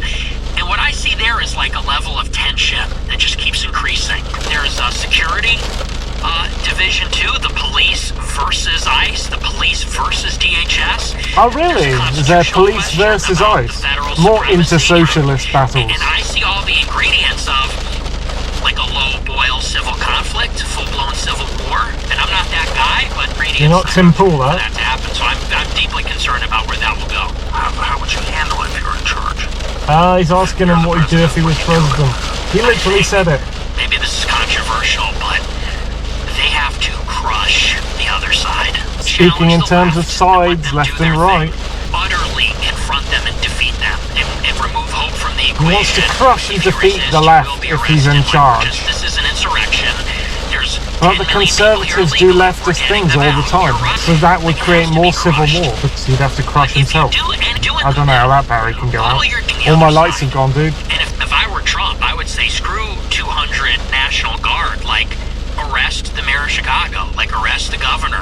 It's just like Trump should arrest everyone. Bring in the troops and say the federal He's like government martial is supreme. law, The immigration even laws more allow the state land. If you're not on officers. board with that, you're going to jail. If you attack ICE or box them in with your car, Even more you're going socialist to jail officers. for a long time.